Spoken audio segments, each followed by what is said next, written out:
He is one of the 20th century's greatest aviators. He has played a major part in the evolution of flight,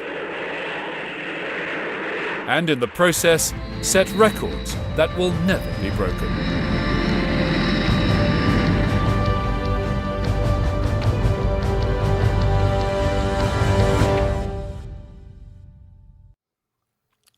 Well, I was brought up in the borders of Scotland. I was born in Edinburgh, but lived for a long time in the borders. And my parents were both from the borders of Scotland. So my background is entirely lowland Scottish. My father was in the Royal Flying Corps during World War I. Now, originally he was a balloon observer, and that was a fairly hazardous occupation. And after a while he decided that it might be a little less dangerous if he became a pilot. So he switched to flying, but late in the war, and he was still under training when the war ended.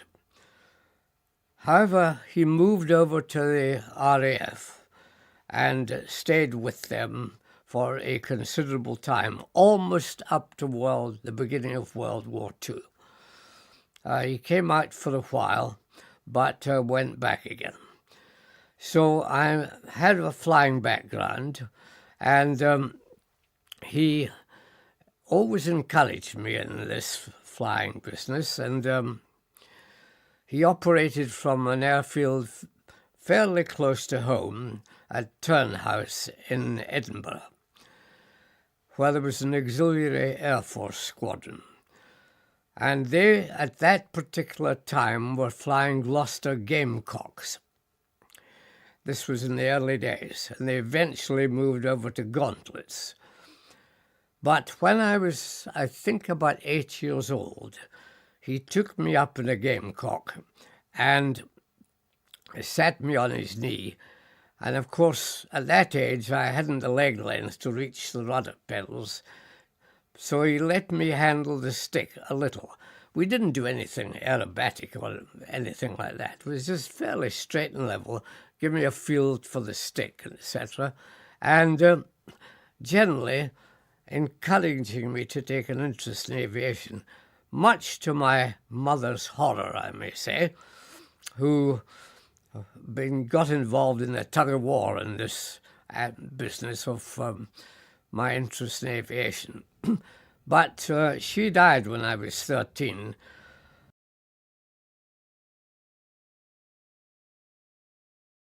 So my father had a free field to work on. And, of course, I loved every minute of it, frankly. And inevitably, after I went to Edinburgh University at the age of 17, I joined the University Air Squadron.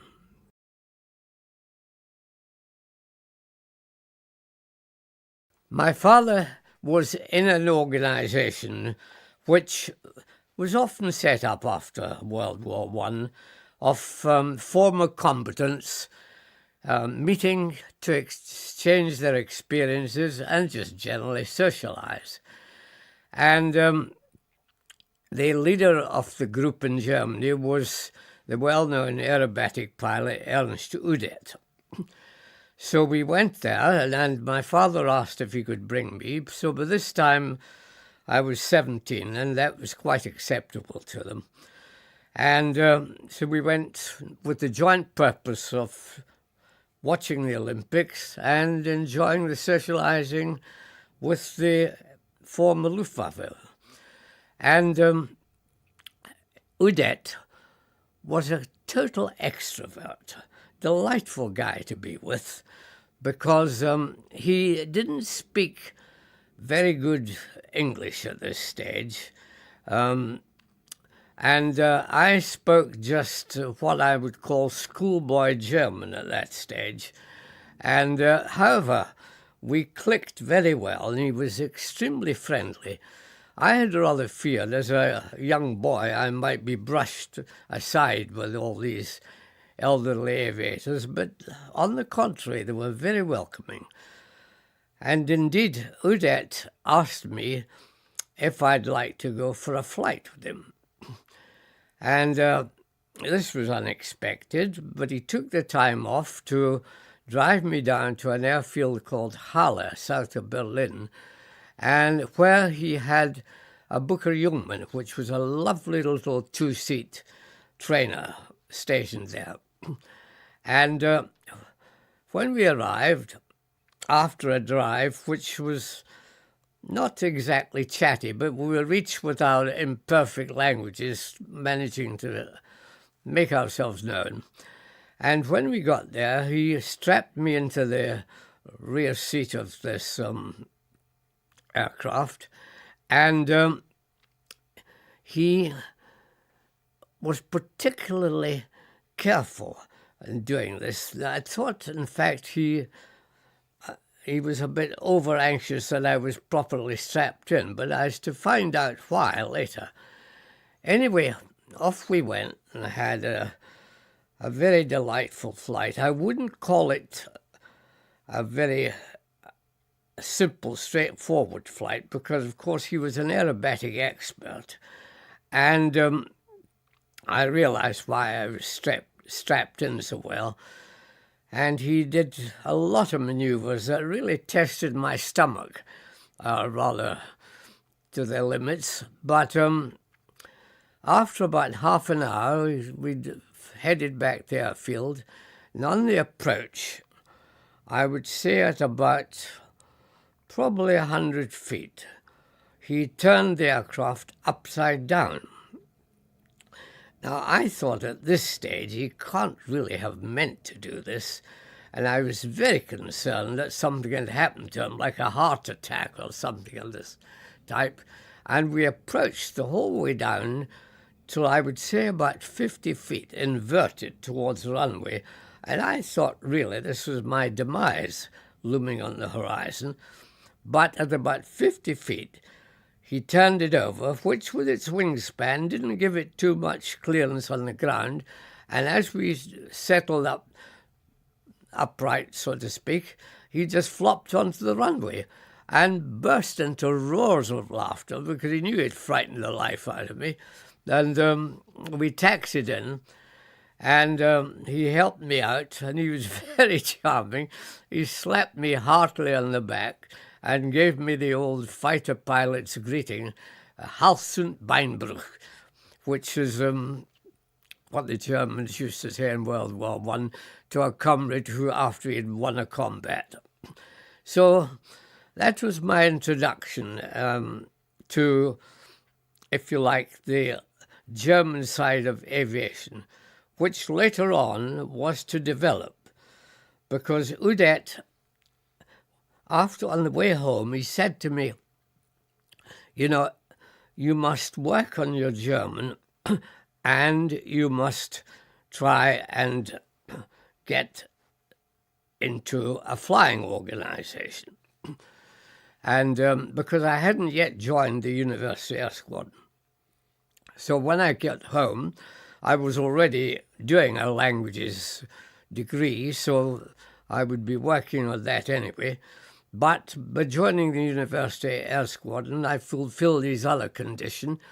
And he said, if you achieve something in both these, come back and see me. I thought this was just, a polite social remark. But in fact, he meant it, because in 1938, I revisited Germany purely for pleasure. And I looked up Udet in Berlin. He'd given me his address. And to my astonishment, he greeted me like a long-lost chum. And I didn't stay with him. I stayed in a little local guest house. But I went most days to see him in the evenings when he came back from work, at his invitation. And his house, frankly, was like the waiting room at Manchester Central Station, because the people were coming and going all the time, and most of them personalities in the then emerging Luftwaffe. So it was quite interesting. For example, there were people like Werner Mulders, Hannah Reich, designers, for example, Winkle occasionally appeared. So, and one of the most impressive chaps was the young chief of the air staff called Yashonik.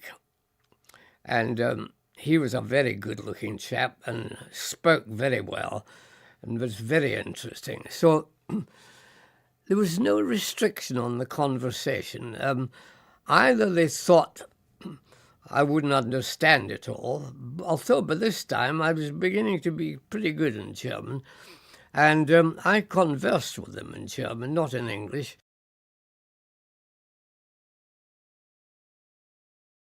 I really began to feel that I was getting a grip and a feel of what was emerging in the new Luftwaffe. And here we were in Nazi Germany. How was the feeling? It was one of excitement, really, because everything was happening at that time in Germany, and there were parades galore. And although this is all very militaristic, to a young boy like myself at that time, it was exciting stuff going on all around you. And I was in a country where there didn't seem to be any unemployment. Everybody seemed to get about their business quite well. And for the young in the country, there was almost endless aviation facilities provided at weekends. And I used to go up to these flying clubs at weekends, and they would welcome you and let you go into the clubhouse, read their magazines. They never offered you a flight, but as I say, the atmosphere was quite welcoming, although I was a foreigner. As long as I could talk aviation, they accepted it. So that was Germany in 1938.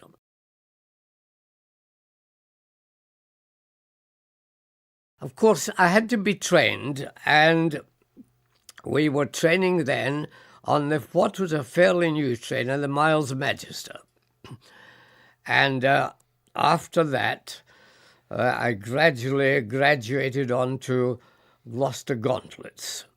These were being supplied at this point to auxiliary Air Force squadrons, and the University Air Squadron was connected at Edinburgh with the 603 Auxiliary Air Force Squadron. So it was a lovely airplane, the little gauntlet, an aerobatic gem, really, and you couldn't ask for much more. And eventually, when I was later to fly its father, so to speak, the Gloucester Gladiator, which was a really probably the best of all the biplane fighters there were at that time in the late 1930s.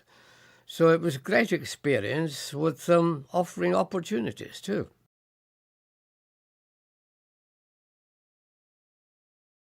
When I was at university, it was a 4-year course, my honours degree in modern languages, and during the early stages, the Foreign Office used to visit the university, the languages department, looking for possible bright boys to recruit.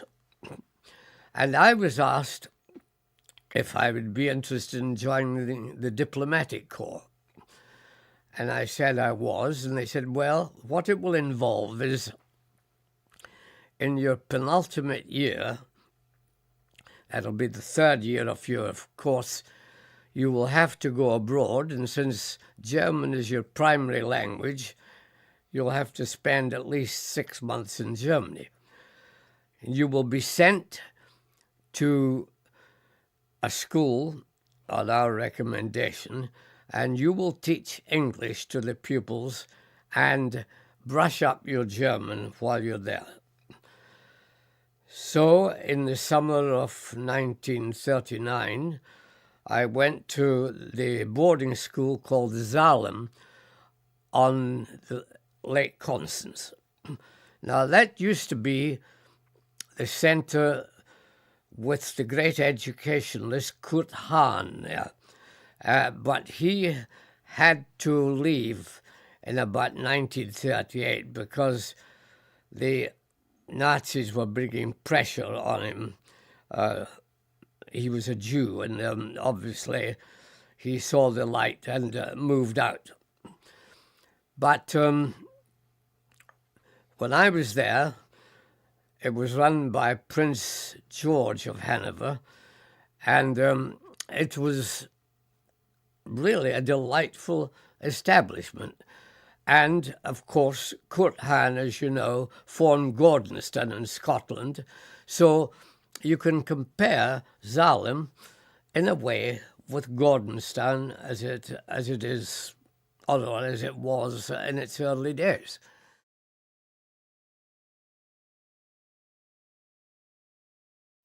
I'd gone up on the 3rd of September 1939 to spend the weekend in Munich. A delightful town and very interesting, and I was staying in a small, fairly cheap hotel. And I have to tell you, and I was a lucky boy, in those days I owned an MG Magnet, and I'd taken that with me, and it was parked in the courtyard, and at 6 o'clock in the morning of 3rd September, there was a thunderous knock on my door, and in came a lady with 2 SS officers and said, "Our countries are at war, and I'm afraid you'll have to come with us." So they gave me time to dress, and off I was taken. And I asked about my car, and they said, "Oh, I'm afraid you can't take anything with you." So I had to leave my clothes. I had some books with me, some for studying at the weekend, things like that. I had to leave the lot, which they collected, I may say later, as I found out, and was taken to an SS jail where I spent 3 days. Of course, when the lady said our countries are at war at 6 o'clock on the 3rd, technically she was incorrect because they weren't at war till 11 o'clock, but that's a moot point. And I wasn't treated badly at all. In fact, quite well. They were interested in talking because I could talk reasonable German by this time. And my concern was, here we are at the very beginning of a war. How long is it going to last? Am I going to be here for the duration? Now, the Foreign Office were pretty naughty because what I didn't know was I wasn't the only one doing this in Germany. There were 20 British students scattered throughout Germany doing what I was doing. And this was the important point. There were 20 Germans doing the same in Britain. If I'd known that, I'd have been a happy boy, because we were exchanged eventually after 3 days through the Red Cross in Switzerland.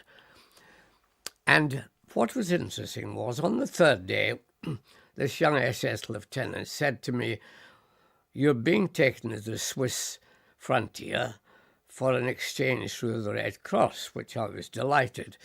And I was ushered out into a large Mercedes, and as we bowled along, I could look at it only had a little window at the back, and there coming behind me was my MG Magnet with an SS sergeant with his entire head above the windscreen. Huge fellow driving it. Anyway, we went to the Swiss frontier, which was about an hour and a half's drive or so, and Then I got out, and the young lieutenant who was with me said, they're expecting you. There was a bridge over a ravine at this point in the border, and he said, on the other side of the bridge is Switzerland, and you're expected, and you can have your car. And I said, you've taken my clothes, my money, my books. Why are you giving me my car? And his reply, if I translate it from the German, was typically Teutonic. He said, because we have no spares. So that was that. So I went over this bridge with my car, and although he had said the Swiss were expecting me, it didn't seem like it, because I got a very, very stony reception from the Swiss border guards. And in fact, they made me get out of my car and put me into a small, was almost like a telephone booth. And I had to wait there about an hour while they contacted the embassy in Bern and got clearance for me to go up there. But anyway, I got to Bern, and the ambassador interrogated me there and told me that in the light of the fact that I was in the university Escort and I better get back as quickly as possible. So he gave me petrol coupons to get back. And I got to Calais, and the RAC man at Calais said, you can't take your car because there's only military vehicles allowed. So I left it there thinking that was the last I'd see of it. But I must say, to my utter surprise, the RAC got it back a month later. So I joined them and have been with them ever since.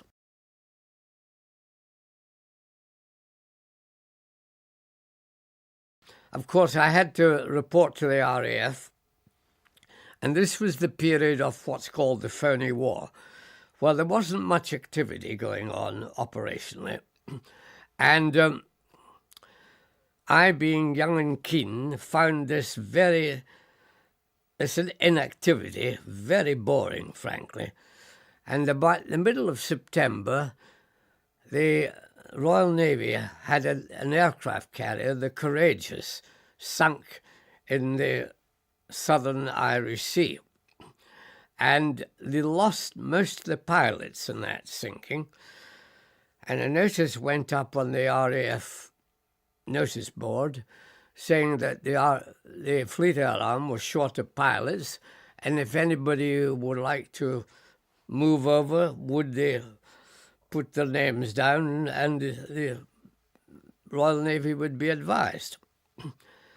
So I did this thinking, well, they've had action, they've been sunk, I might get onto an aircraft carrier right away and have some action. Of course, it didn't turn out like this. I was accepted by the Fleet Air Arm, but they wanted me to do their course of training.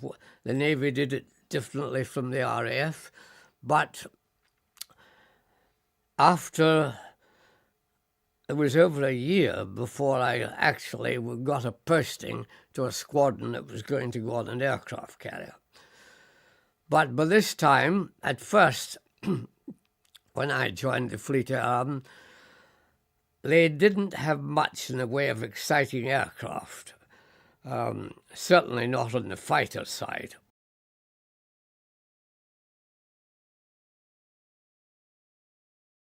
By the time I got my posting to my first squadron, the Americans had offered us from their stock of aircraft, naval aircraft, a thing called the Grumman Wildcat on lease land. Now, this was an exciting airplane for us because it was, if you compare it, probably up to the performance capacity of the Hurricane, which was the RAF's top fighter at that time. So it was very exciting to be drafted into a squadron that had this aircraft because it was a first-class aircraft, rugged, good firepower, specially built for deck landing, for the naval environment. So it was absolutely perfect for our choice.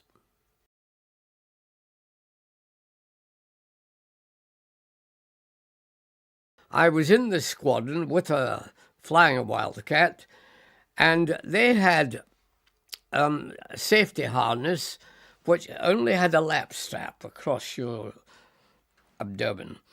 And, of course, for deck landing, you're jerked very heavily forward by being arrested during the landing, so it was decreed that we have shoulder straps as well.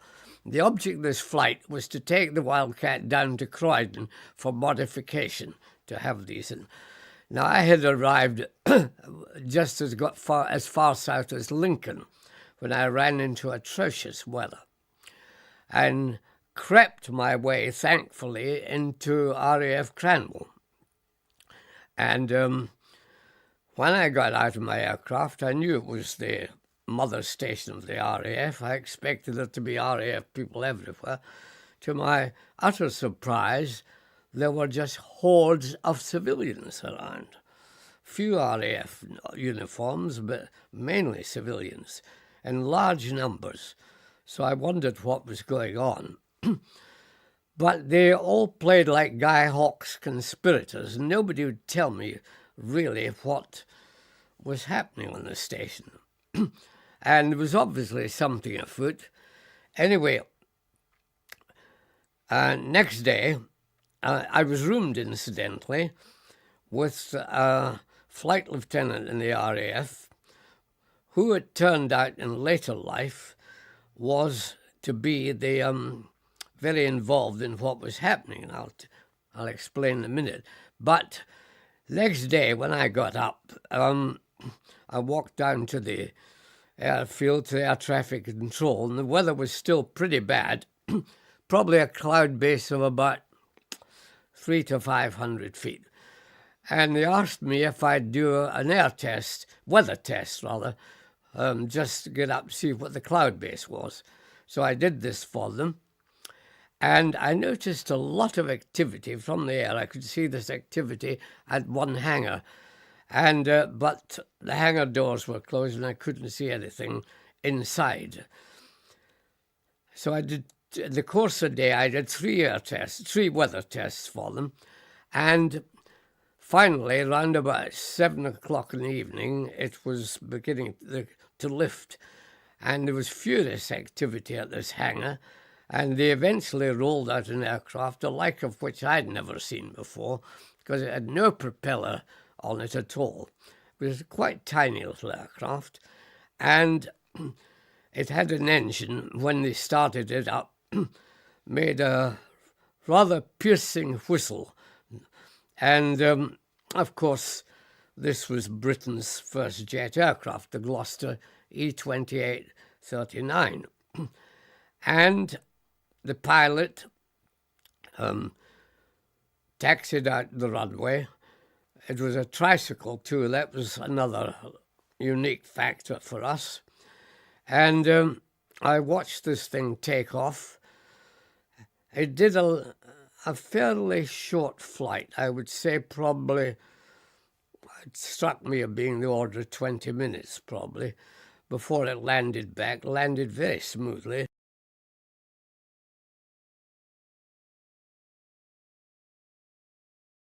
I realized then that when it landed, a huge horde of people dashed over and surrounded it, and prominent amongst them was a wing commander in RAF uniform who, as I found out later, was called Whittle. And of course, this was Frank Whittle himself. So that was my first ever connection with the E-28-39. And although I didn't actually speak to Frank Whittle, I didn't get near him, at least I'd seen the great man. And of course, both these things, the airplane and Whittle, were to play quite a part in my later life.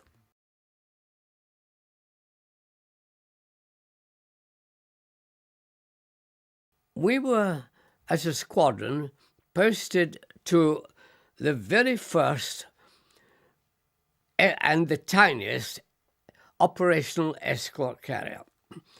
It really was a brainchild of Churchill, because this vessel had been captured in the West Indies by a British cruiser, and it was originally a banana boat practicing in the Caribbean, and was brought back to this country, and Churchill put up the idea that if they just sliced the top off this vessel, put a flat flight deck on, we'd have a small carrier, which would be ideal for escorting convoys. Now, it was very basic. Whereas a normal aircraft carrier these days had a flight deck with a length of about 800 feet. This little vessel, total length was 420 feet. It didn't have a hangar. All the aircraft, when I say all, there were only 6 Wildcats, were parked on the deck permanently. So that was a slice off the length of 420 feet, the park at the back. And it had only 2 arrestor wires. These were main arrestor wires, and then an emergency arrestor wire, which we called the for Christ's sake wire, because if you caught this, you had missed the main 2, and this brought you up with a very, very sharp arresting, but at the same time, as the for Christ's sake wire pulled out, it collapsed the crash barrier ahead of you. So it was, that was the arrangement. Everything was extremely tight. And of course, we were operating in the Bay of Biscay eventually, so this thing moved about a lot. However, before we got to being operational, we had to do our first deck landing, as you say. And half of the pilots in the squadron had been on the bigger carriers before. And when they saw this small thing, it must have frightened the life out of them. But to me, I had never seen an aircraft carrier before, so it was just another adventure and a challenge. And frankly, I enjoyed it. And we did this landing in the western approaches. The island of Ailsa Craig is just off the Ayrshire coast. And I could see Ailsa Craig, so you can gauge where the area was, just south of the Mullican Tower. And it, frankly, from the air, it looked like a matchbox floating in the sea. But I didn't find any great trouble with it, frankly. And I did my 4 landings, I think it was, and that qualified me, and we were off shortly into operations.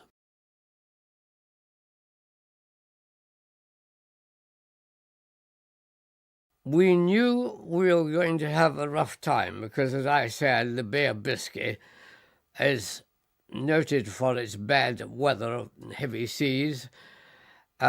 We also knew we were up against a formidable enemy because our real targets were the Focke-Wulf 200, which had been known as a civil airliner called the Condor, but had been modified into a very, very potent sort of 4-engined reconnaissance stroke bomber aircraft.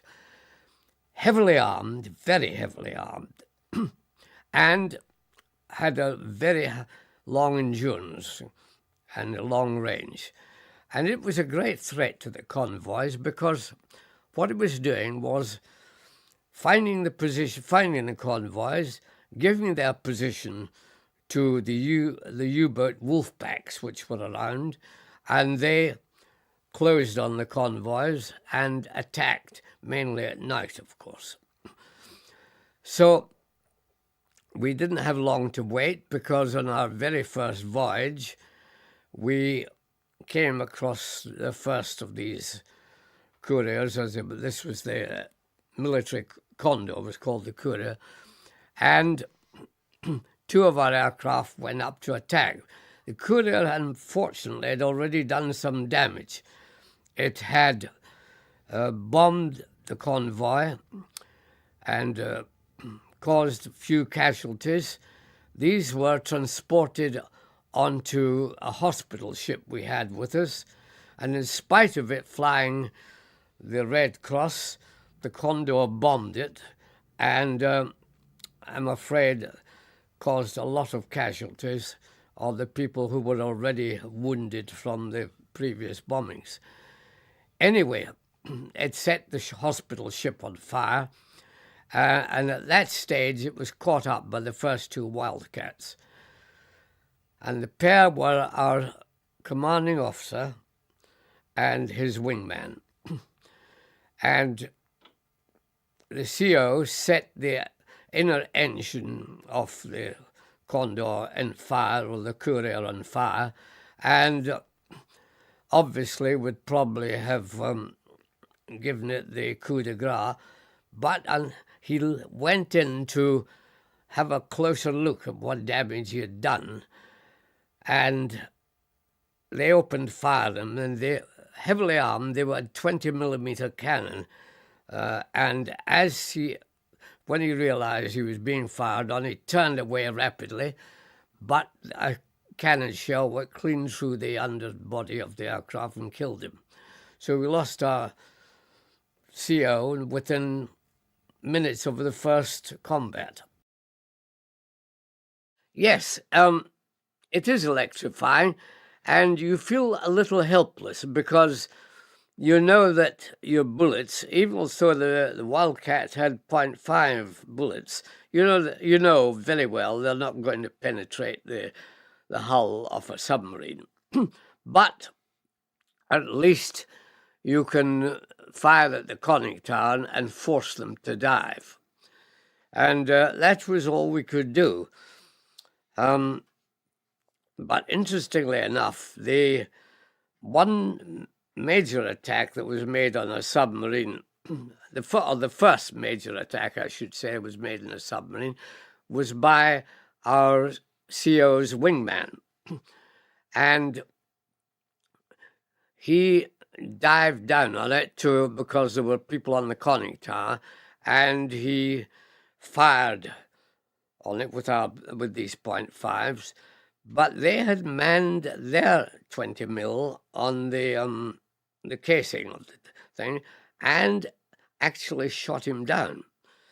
And we found out later, when his body was recovered, that the shell had gone through and hit the stick and took the top of the control stick and his right hand off.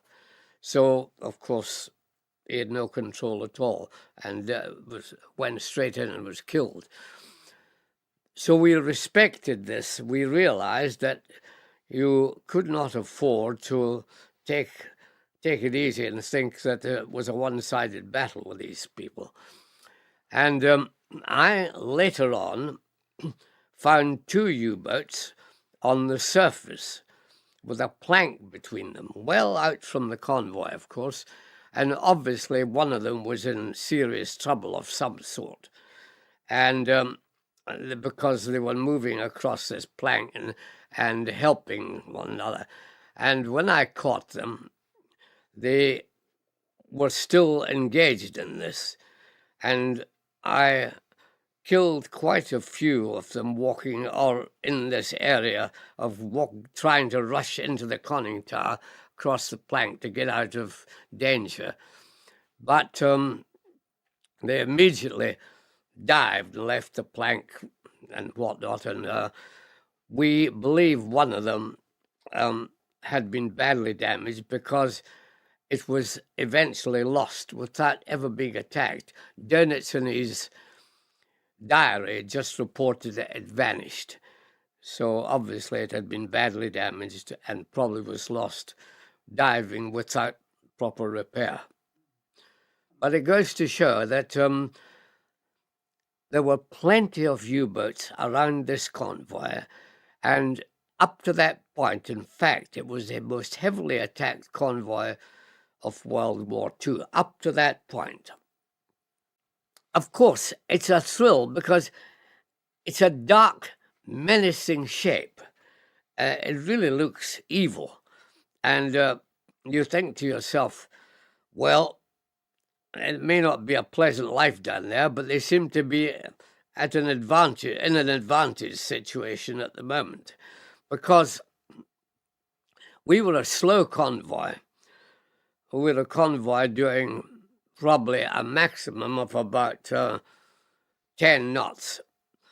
And when they have a target like this, and there are so many of them, obviously all coordinating the attack, the odds are fairly heavily stacked on their side. We were very fortunate in having probably the best convoy protection commander of the war in Commander Walker, who became very famous as the for his anti-submarine attacks. He was very much on the ball, always alert, ready to go for them and take on any challenge, even ramming a submarine at the expense of his own boat, damaging heavily, but he would go for them. And they were difficult to get, because I've seen a situation where the submarine was actually turning inside the circle that a corvette could turn in, so they were highly maneuverable. And Walker was, as I say, always ready to attack, and he knew we were being heavily targeted all the time. So it was a tense situation. We had some very difficult weather, and while it was difficult for the pilots, the back end of the vessel, the worst we had was it was moving through an arc of 60 feet. Now, that was virtually impossible for landing, but we were up there and had to get back. You could take off, provided the timing was you waited till the vessel was on the upswing, then charged up, you were going uphill, and then it would gradually come down, and so you'd reach the bows by the time it was about level, and that was fine for takeoff.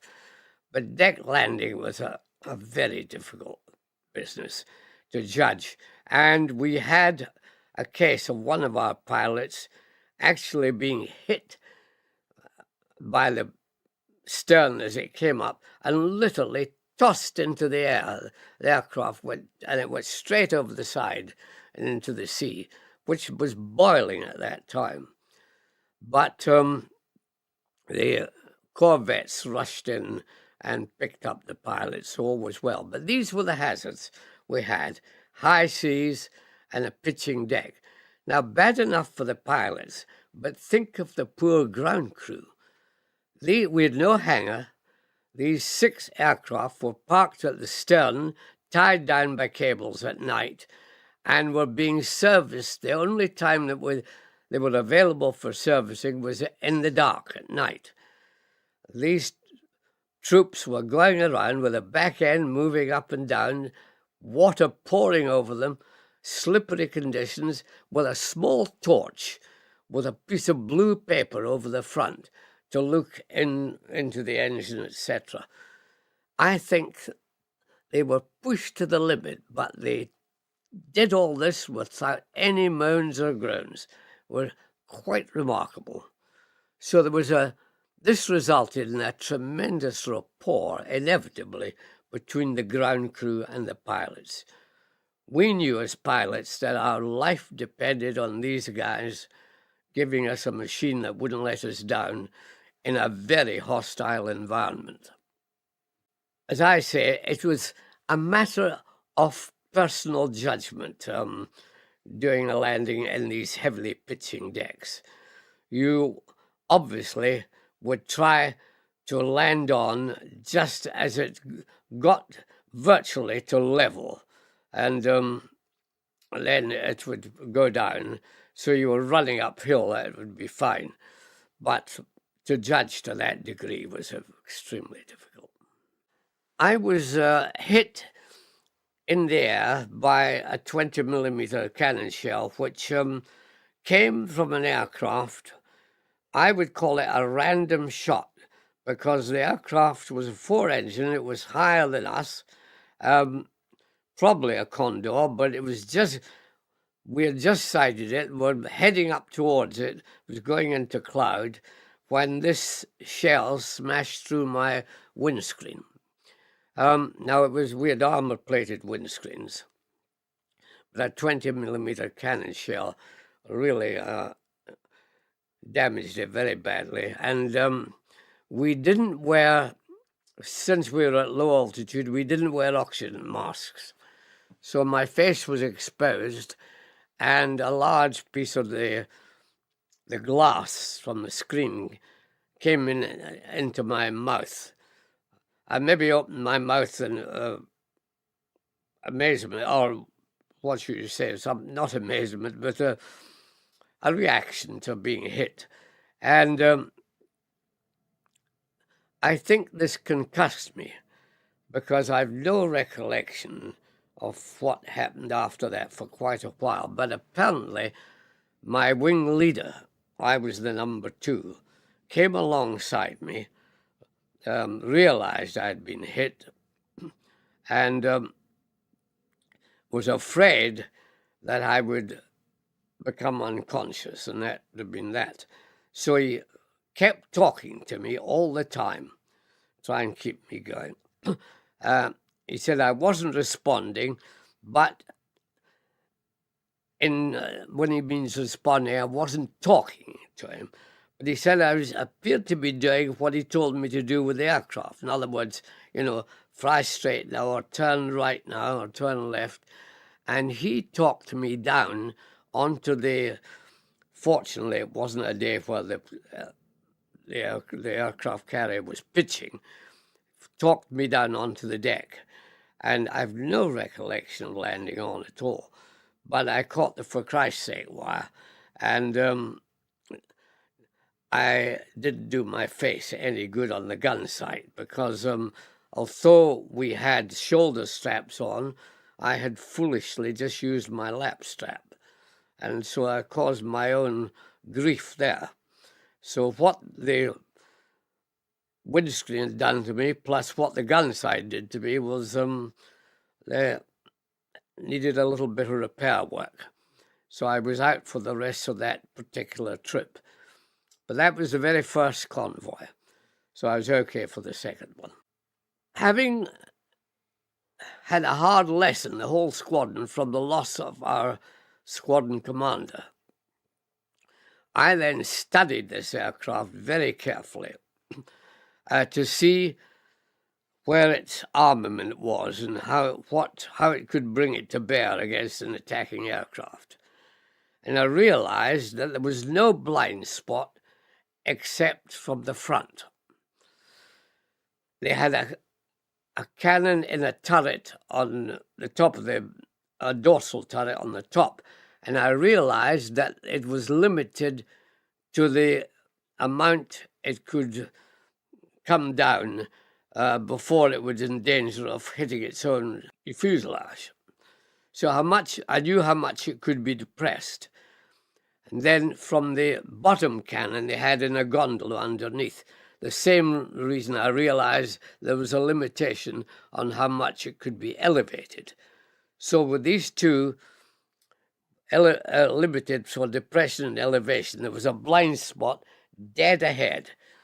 Now, it wasn't blind in the sense there was no armament there, but the armament was 2 fixed machine guns, and the pilot was the only one that could bring them to bear, and he could only bring them to bear by moving the total aircraft, which was very limiting for him.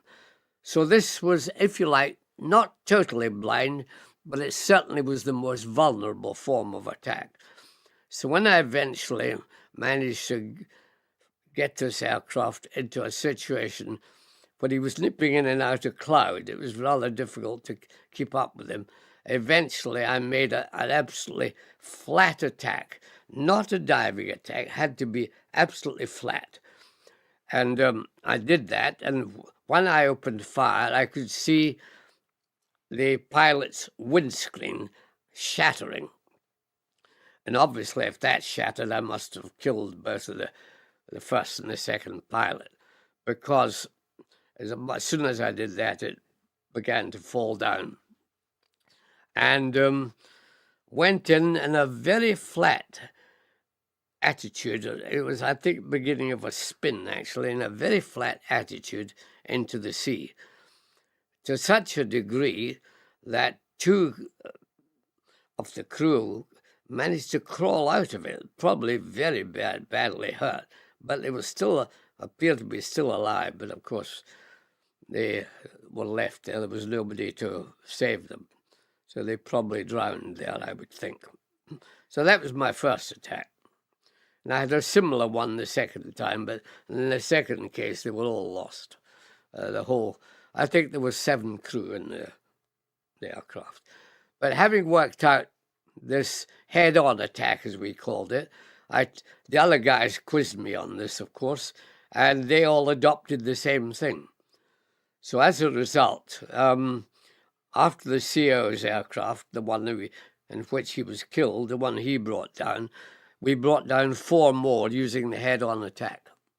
This was the second convoy, which was between Liverpool and Gibraltar, returning from Gibraltar.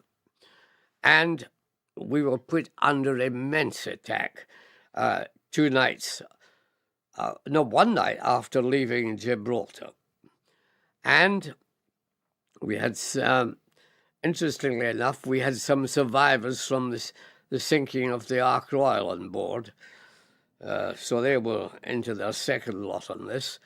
And we were attacked, and we realized under heavy attack, and our captain made the decision. He had 2 options. One was that the carrier was normally, there were 5 lines of vessels, about 4 or 5 in a line. Walker would put the carrier right in the middle line, so it was furthest away from attack. But our captain, who was senior to Walker, made his own decision. He decided that was putting the merchant ships at too much risk with a large number of submarines attacking or U-boats attacking. So he came out into the open and decided he'd go at full speed, which was only 14 knots, but zigzag throughout the night, clear of the convoy. Well, we'd been doing that for maybe an hour or so when a U-boat source fired a random torpedo at us in the hope of having a strike, because we were zigzagging at 14 knots. And as his luck would have it, hit our rudder, carried the rudder away. We could still do 14 knots, but we had no steering. And darkness, the captain decided we would hit the convoy if we went on like this. So he hove to, hoping the U-boat, he had escaped the U-boat. But just as we settled and the U-boat surfaced about 200 yards on our port side, and we could see the captain of the U-boat on quite clearly on the conning tower with the braid of his hat. And our captain called all the crew of the Audacity onto the flight deck, because he realized that with the possibility of abandoning ship. And he alerted us to this. And while we were there was this uncanny period, which may have been as much as 10 minutes, where we were looking at each other when one of the sailors' nerves broke and he rushed into one of our 20-millimeter cannon and opened fire at the U-boat, which was a hopeless thing to do. But, as I say, probably his nerve had broken. And, of course, in retort, the captain of the U-boat fired 4 torpedoes, all of which struck us, and the entire bows of the carrier fell off. And, of course, when they went, she tipped up immediately. And as she did, the cables holding down the Wildcats at the back all snapped. I'll never forget the twang as they snapped. And they came rushing down the deck into 400 sailors and just wiped out dozens of them, knocking them over the side, killing them on impact, and so on and so forth. Utter chaos. And most of them just ran to the edge and jumped off. And, of course, jumping off the deck, rearing up as it was, they were jumping off from a height of maybe 50, 60, even 70 feet. So it was pandemonium. When I heard the twang of the cables going, I realized what was going to happen. So I went immediately to the side and jumped off. I had already, before I'd assembled in the flight deck, I'd gone down and got my flight jacket, because this was the 21st of December, and in the Bay of Biscay, it wasn't going to be warm in there. So when I was at least in a flight jacket and a Mae West. All the pilots were wearing Mae West, and all the sailors were wearing a very basic arrangement. It was really like an inner tube around their middle with 2 tapes over the shoulders. That was all they had. Anyway, jumping off into the sea was a bit of a hazard, because quite apart from the height, and you may break legs or anything, there was the danger of jumping onto people, because by this time there were dozens in the water. And but having survived that, I swam to a Carly float, but they were all already full of people. And when I got to this Carly float, they have little looped ropes around the side. I held on to one of these, and we were all speaking to each other. We were quite just thankful to be in this situation, really. And the corvettes had arrived to pick people up. And I found myself with my flight leader, and he said to me, let's swim towards the corvette, which we did. And suddenly the corvettes all took off, vanished. Now, the reason was they had picked up quite a large number of survivors, so they were pretty full, and they got an ASDIC ping that the submarine was still in the area. And the last thing they wanted to be was torpedoed and sunk with all these survivors aboard. So they vanished with the intention of coming back as soon as possible. But we were left for 3 or 4 hours in the water. And what we did was he and I tied ourselves together and then got a group of sailors. We were 26 in all, and we all tied ourselves together with the bits of cord and string we had from these things. And we kept together for about certainly an hour and a bit. And then the first of the sailors they had fallen asleep, and obviously hypothermia was setting in. And as they fell asleep, they toppled forward, of course, with these just having a rubber tube around you. And heads going into the water and just drowned. And, of course, they were dead weight. And I'm afraid we had to be ruthless and just cut each one that drowned off. And after 3 hours, I'm afraid the only one surviving was the flight commander and myself. The reason being we had made wests, which supported our necks, our heads, kept them above water. And it is a horrible thing to realize that your companions are just not surviving. They weren't. Maybe another thing was they weren't as fit as we were. As pilots, we had to keep ourselves pretty damn fit. We had medicals every 6 months. And I think these chaps were just not as fit as we were and didn't have the right sort of life jackets. And after about 3 hours or 4 hours, the corvettes came back and they hoisted us out of the water. Amongst the lot I was with, well, reasonably, were the captain and the navigator. And he was being hauled up into the corvette, not the one I was on, because we were hauled up by lines. Our legs had gone, and being in water for cold water for about 4 hours. They had to pull us up on lines. And he was being hauled up when the line snapped.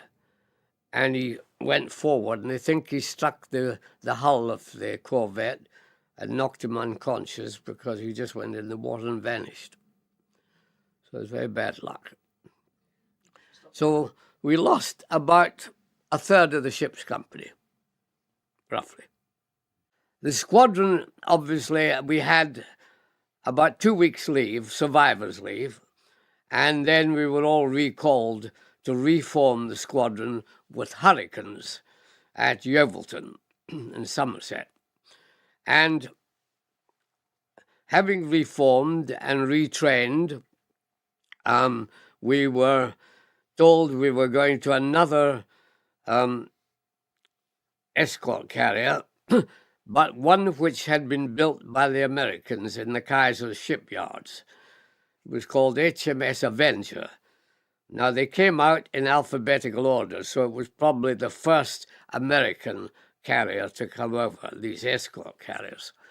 And they went off to the Mediterranean, or we were to go to the Mediterranean, but just prior to embarking, I was told that I was required to be kept behind for a series of trials of Hurricanes and Spitfires on escort carriers. Now, why was I tossed into the test world?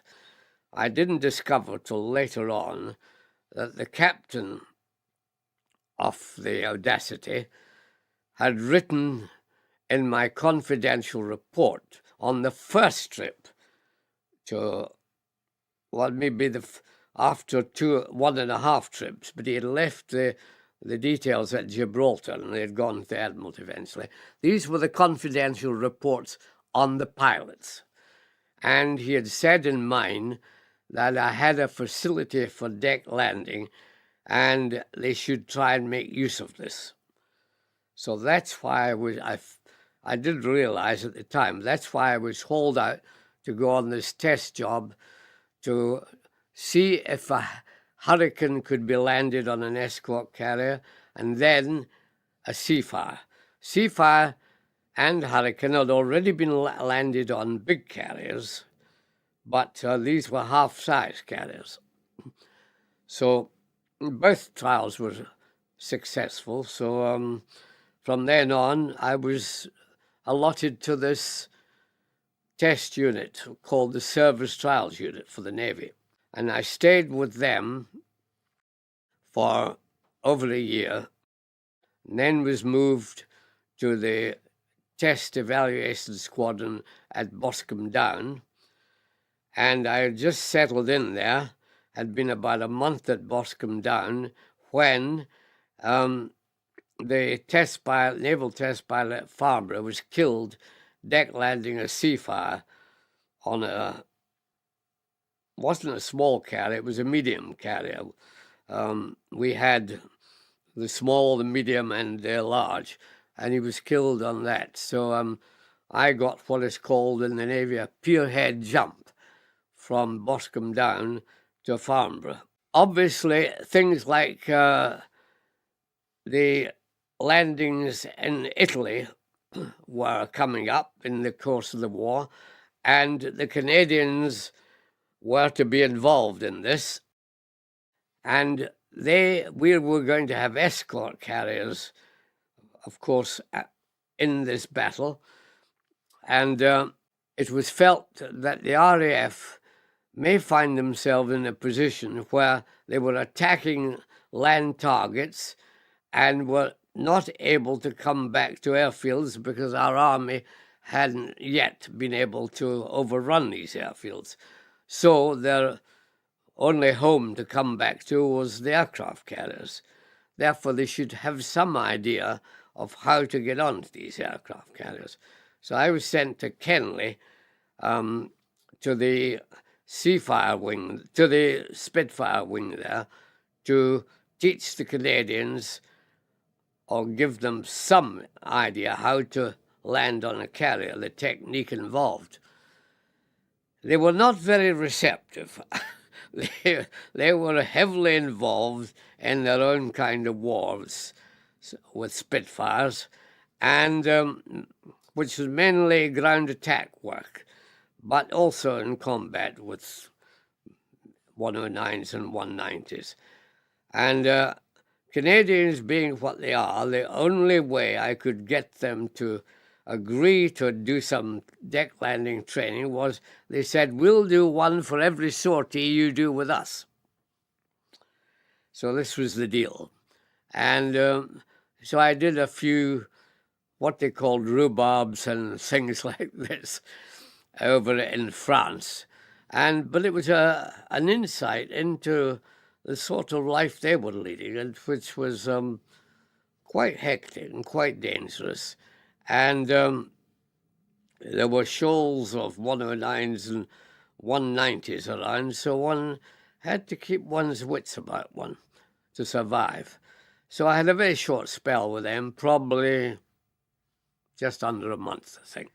The fighter sweeps were new to me, of course, and to see large numbers of aircraft like this, I don't see how people could be frightened, because there were so many aircraft and all doing the same thing, and you felt this is tremendous to have all this support with you, and you're not a loner in there at great risk. You're all going in together, and I got into the spirit of the thing, and terrible thing to say, but I enjoyed it, frankly.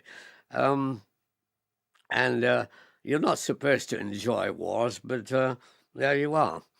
It's the spirit gets to you. These were a pretty happy-go-lucky bunch, the Canadians. They really were. It was enjoy today because there may not be a tomorrow. That was their attitude to life. When I got to Boscombe Down, I had been almost entirely a single-engined piston-engine pilot. And suddenly I was thrown into a place where twins and four-engine aircraft abounded. So I had to have my experience extended a bit. And the powers that be there determined I should do this as quickly as possible. So I was popped onto twins and then onto four engines, which was very fortunate because I'd only been at Boscombe Down, I say, just a month, when I got a phone call from the Admiralty, but they rang me up and asked me if I thought it was possible to land a Mosquito on a carrier, twin-engined aircraft. Well, I had minimum twin-engined experience, and but with all the brash sort of, if you like, confidence of youth, I said, oh, yes, I'll do that. And so they said, right, you're on your way to Farnborough as a replacement pilot. And they told me the pilot there had been killed. So I arrived at Farnborough on the 17th of January, and I had never even seen a Mosquito till I got to Boscombe Down. And I hadn't flown one till I arrived at Farnborough. So I had to learn to fly the aircraft and work up on it to land it on a carrier.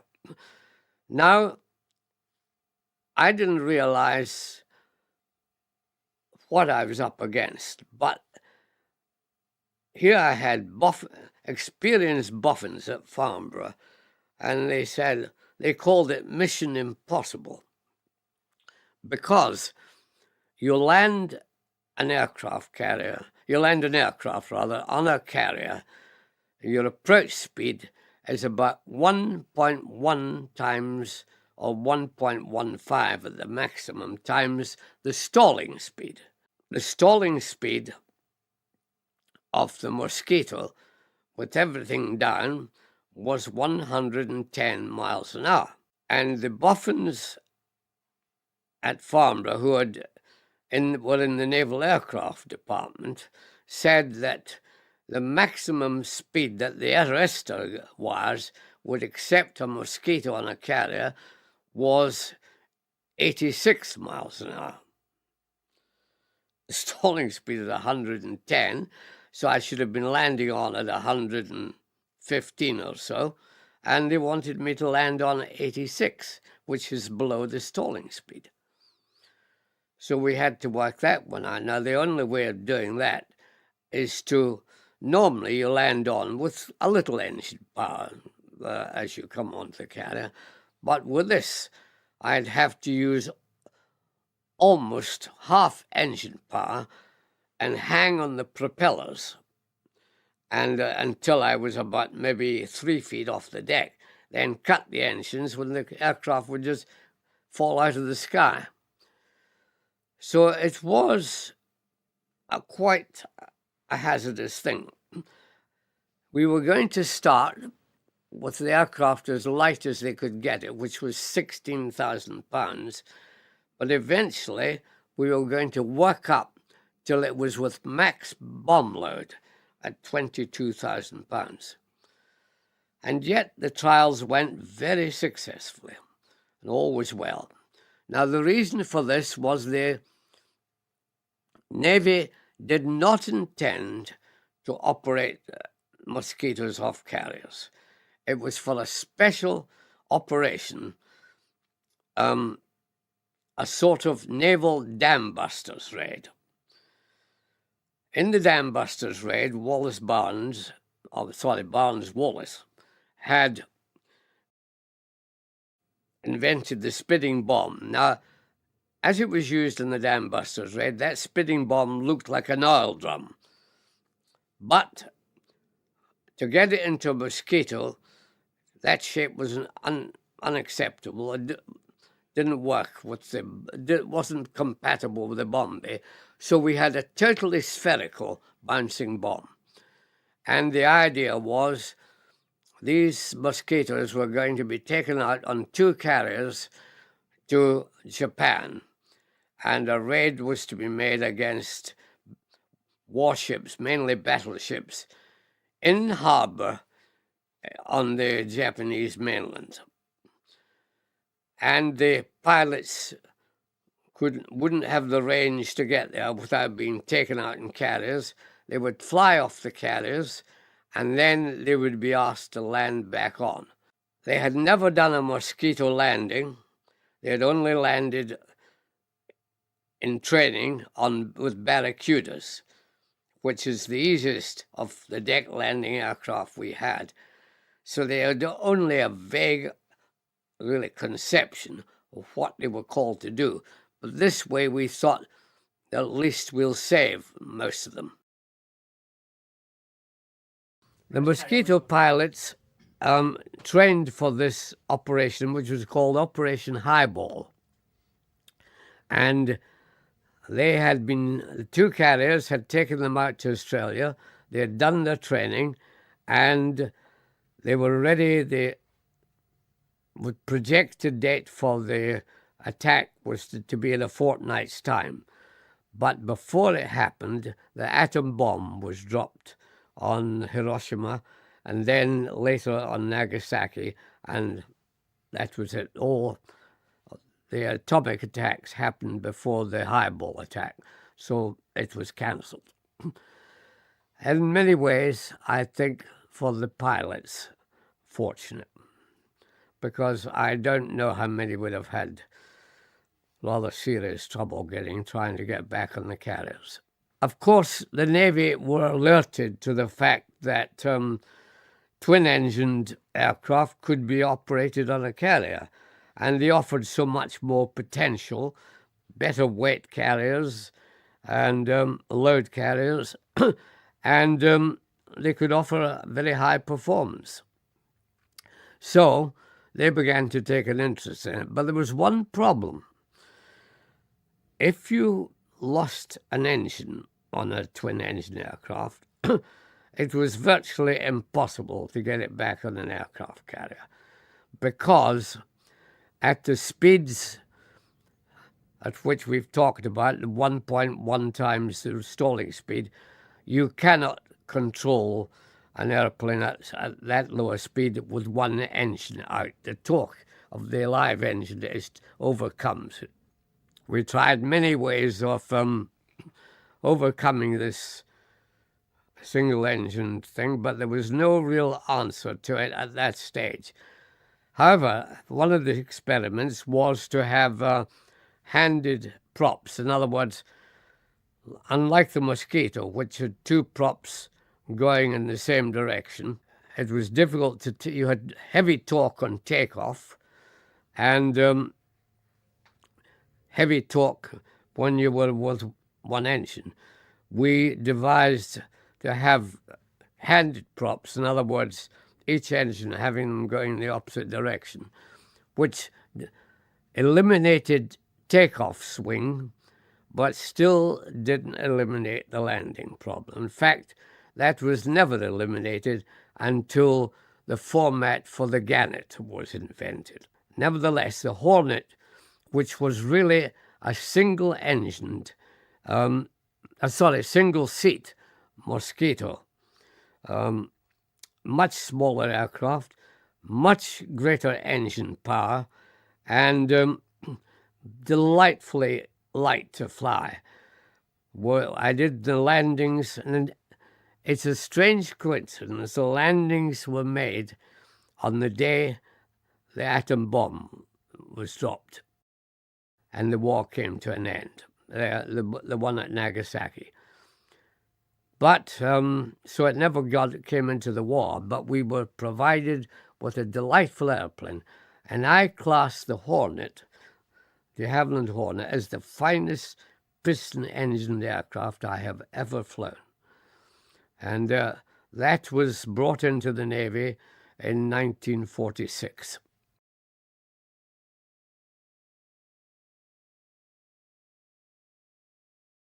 When the war in Europe had been basically at what we call low to medium level, that is to say heights not much above 20,000 feet. That went for both fighters and bombers.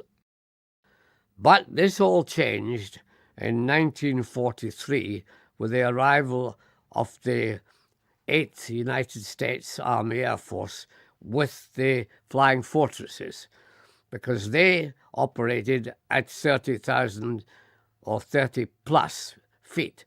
So suddenly the whole war was transformed into a high-level war. Now, once you do that, you run into problems associated with flying in thin air near the speed of sound.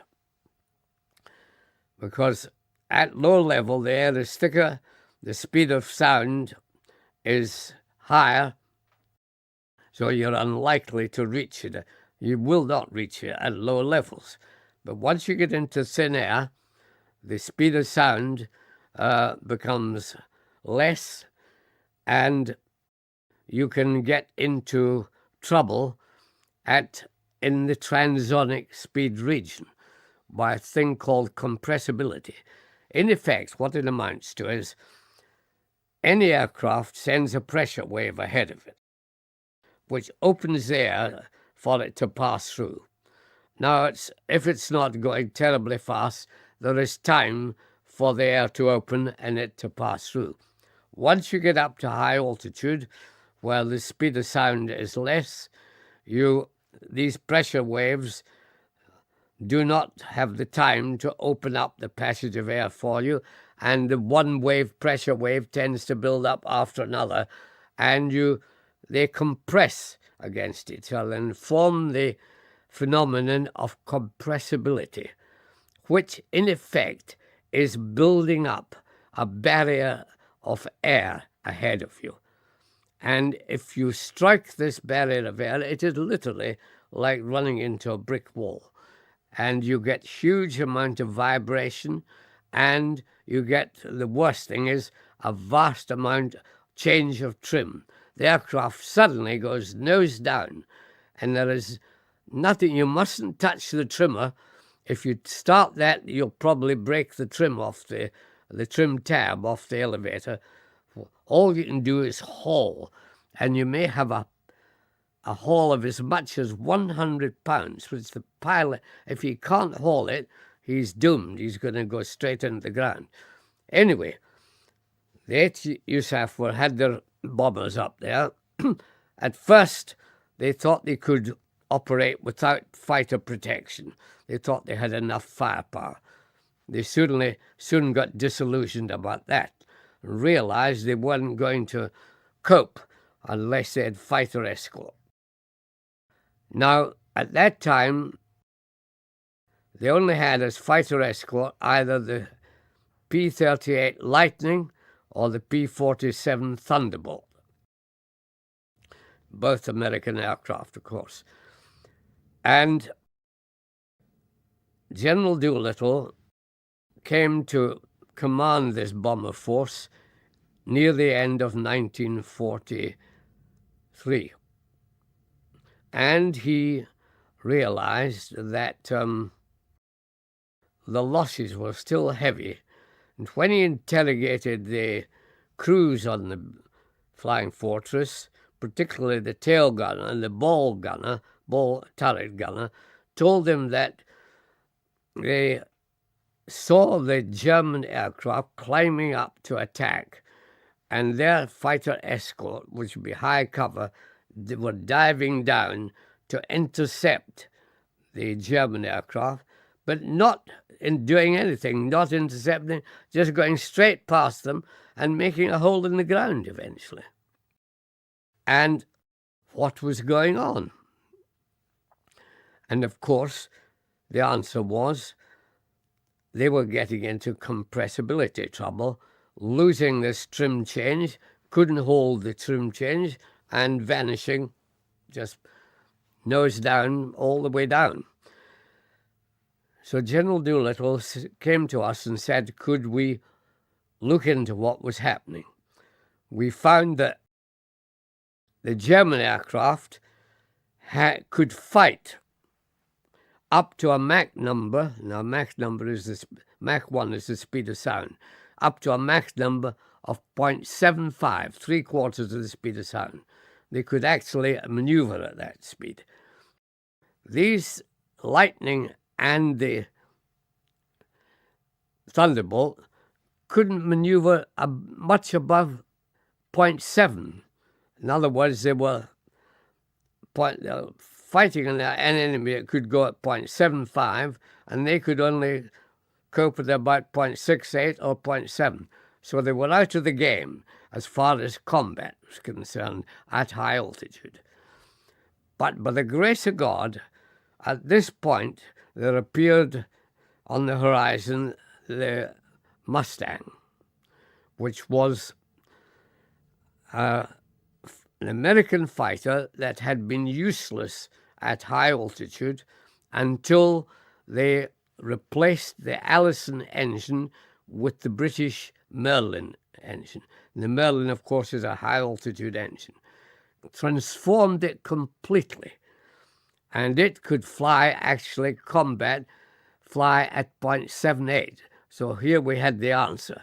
So General Doolittle put the others on different duties and used nothing but Mustangs for escort. And this was the finest escort fighter in the world, and saved the United States bomber force, frankly. And we did all that work for Doolittle at Farnborough. And he was very grateful. In fact, many years later, 1983, I think it was, when I was made an honorary fellow of the Society of Experimental Test Pilots, Doolittle was my host at that time. And he said, would I take back to Farnborough his everlasting thanks for the job we had done for him. So we helped the Americans just as they were helping us with our bomber force. So most of my time at Farnborough was spent on naval work, about half of my time, high-speed flight, mainly in the transonic range for the other half. These were my main things, with many other things, of course, but these were the accentuation points. When I arrived at Farnborough, I was in the naval aircraft flight, obviously, but I think because of the impression that I made, or so I'm told, with getting the Mozzie on the deck, they thought, we'll use this guy in the high-speed flight. And I was drafted into aerodynamics flight and in the high-speed flight. So I was working a lot on transonic work, and we realized with piston-engined aircraft, we were coming to the end of the road in our attempts. What the aviation industry wanted was to achieve supersonic speed. This was impossible on any piston-engine aircraft because of the drag of the propeller. So we realized we had reached the end of the road. We in Aeroflight at Farnborough had actually achieved the highest speed ever achieved in the world with a piston-engine fighter when we flew it up to 0.92, a Mach number of 0.92. It's never been beaten, that flight. So where were we going from there? Well, just as we reached the end of that road, a new road opened up, the first jet flights, the E-2839, etc. So we moved into the jet era, and all the accentuation on performance was now on jets.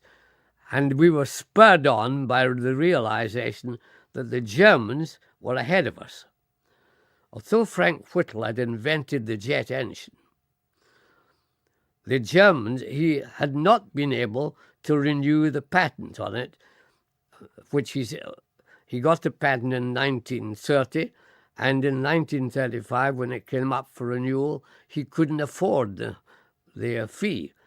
So it became public knowledge, and the German embassy bought a huge number of copies of the patent, distributed them around their manufacturing industry libraries in Germany, and as a result, they had the first jet aircraft and the first twin jet aircraft before us flying.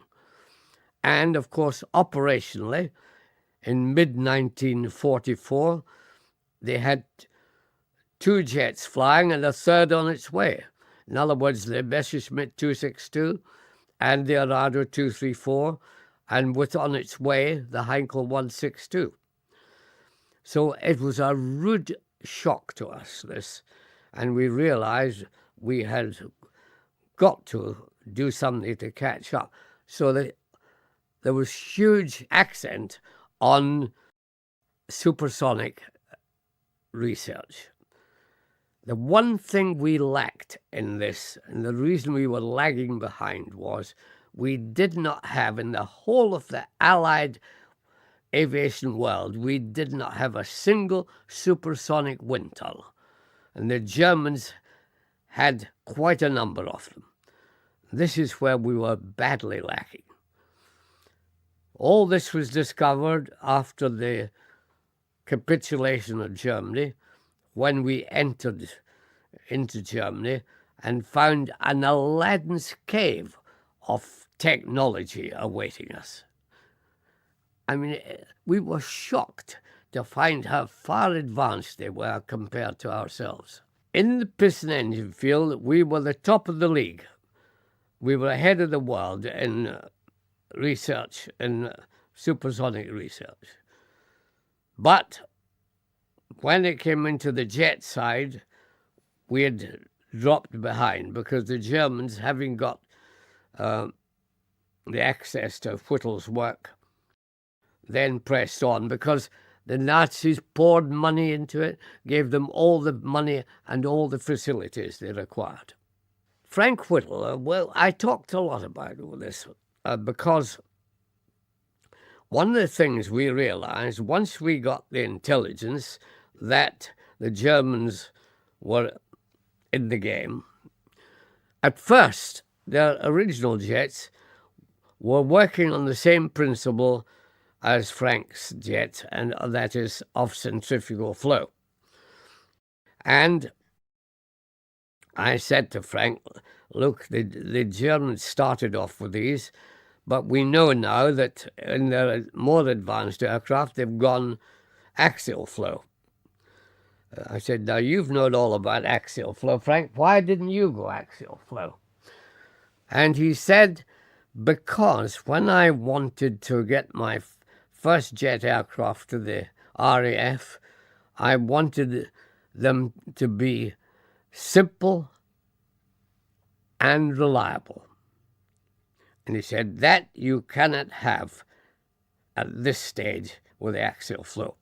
How right he was, because although the axial flow had more to offer in performance and in specific fuel consumption, the German axial flow engines had a total scrap life of 25 hours, whereas Frank's Wellens, which were going into the Meteor, had an overhaul life of 100 hours.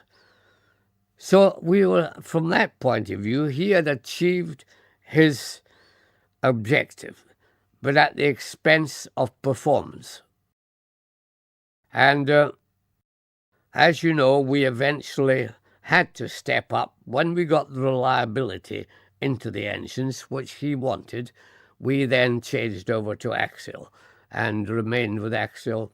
I mean, the whole world's now on axial flow engines. Farnborough had started, and indeed was the first research establishment in the world to start work on compressibility and transonic testing, because the arrival of the Spitfire was a machine to generate be a catalyst, if you like, for this sort of work.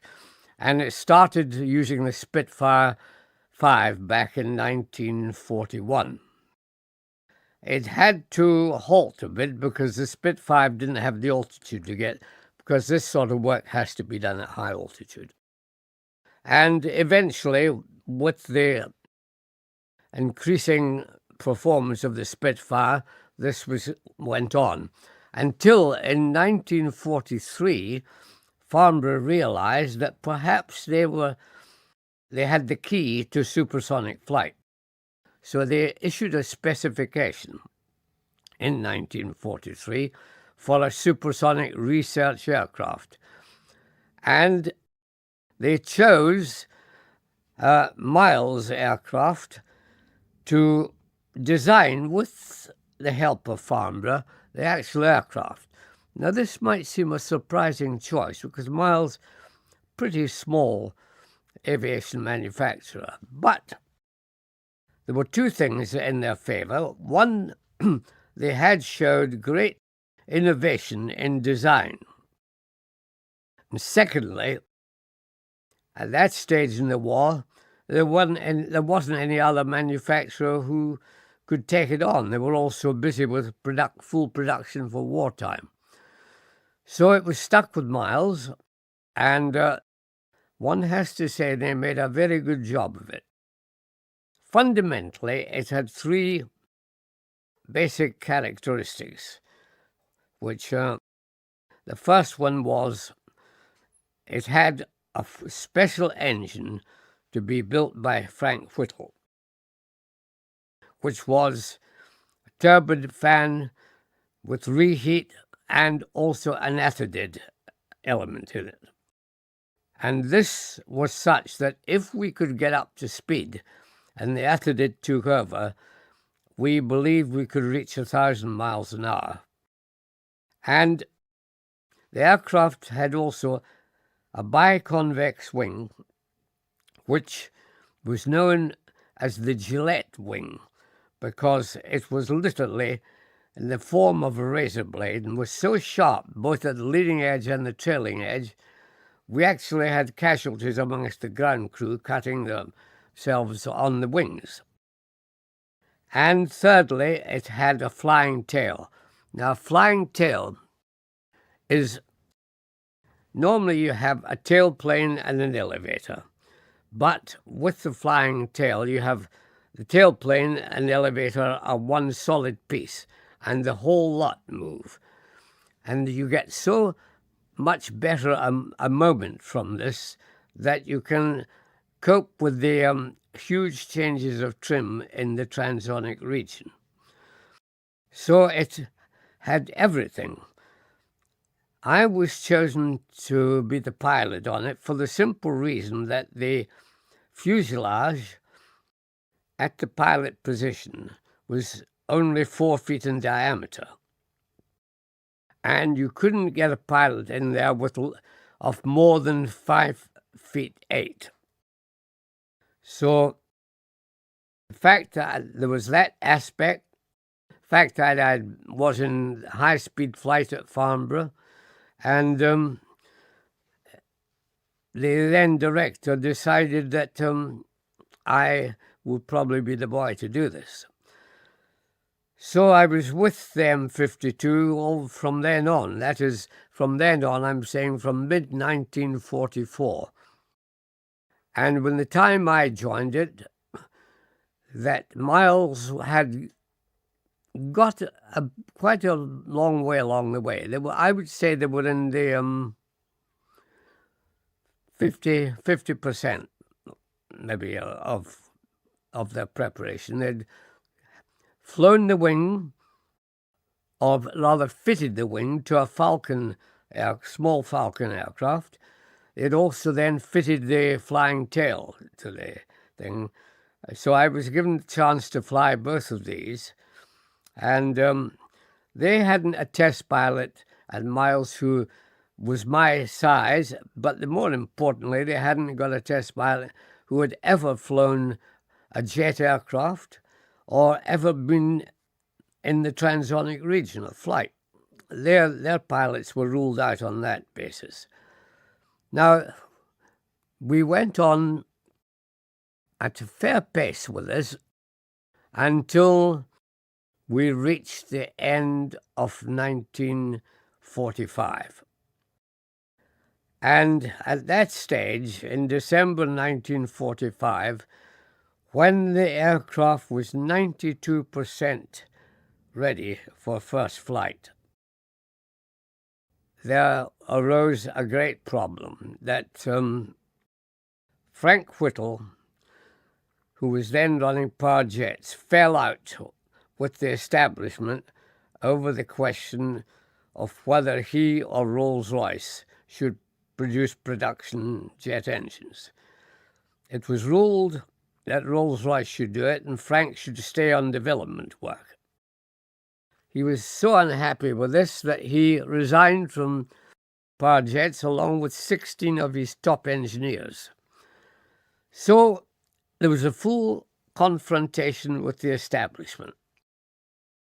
And whether this was the reason or not, the hard facts are, a month and a half later, the M52 was cancelled.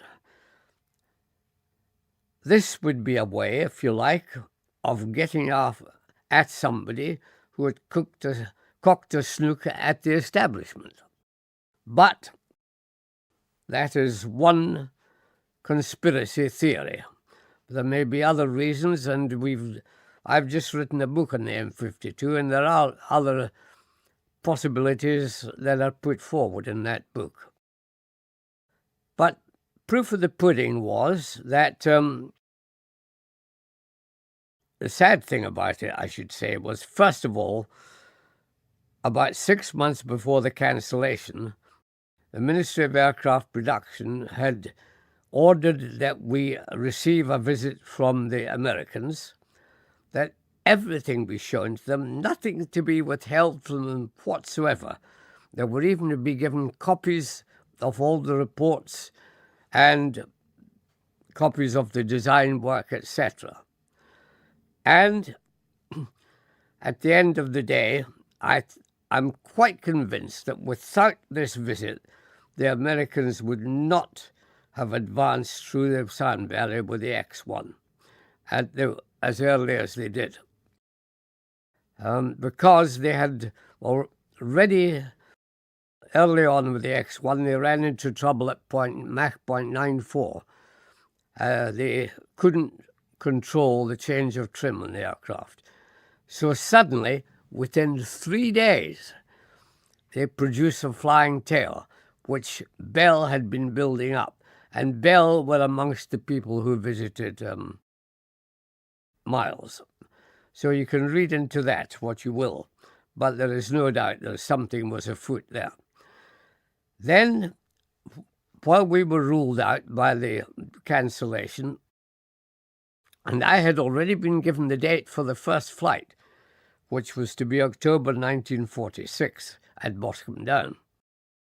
So we were ruled out of it. The X-1 went its merry way, but we later dropped a model from a Mosquito over the Scilly Isles, and it was radio-controlled with a small jet engine in it, but exactly otherwise a replica of the M52, and it achieved a Mach number of 1.38. So we can conclude that we were on the right track for supersonic speed.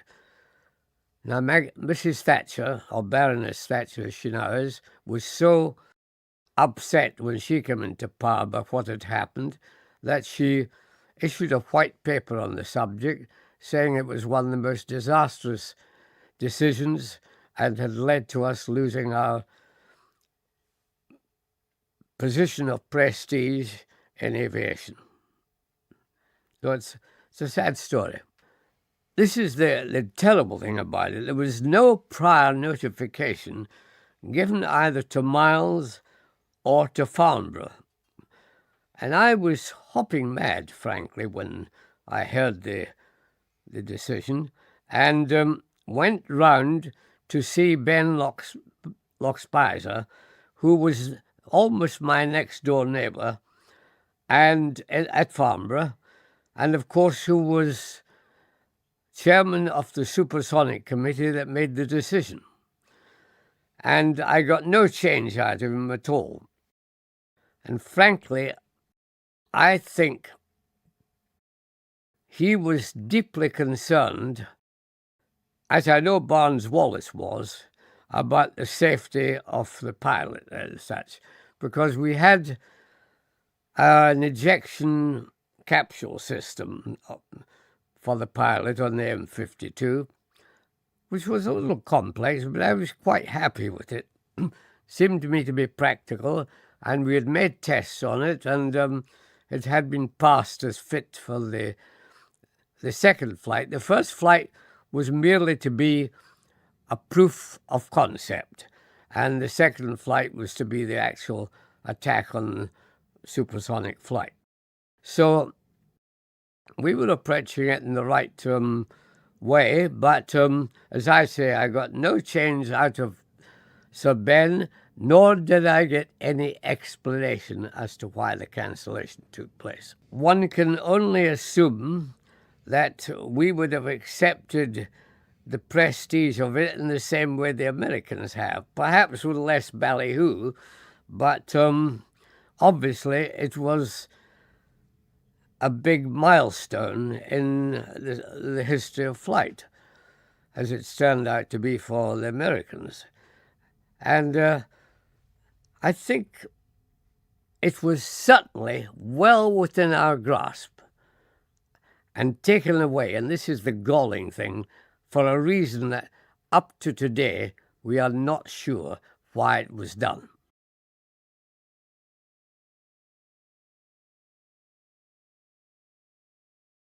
I had spent quite a bit of time in Germany, of course.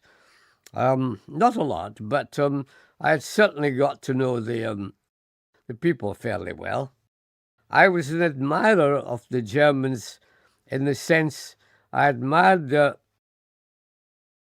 discipline. They like to be told what to do. They don't like to be left rudderless, so to speak. And also, they have a huge capacity for work. Their industrial capacity is colossal. When I went, the country was just beginning to show signs of recovering from the Treaty of Versailles. I think this was a terrible mistake made by the Allies in World War I, because the Treaty of Versailles achieved very little other than taking away the pride of the country, Germany. When you deprive a country of its pride, you are asking for big trouble.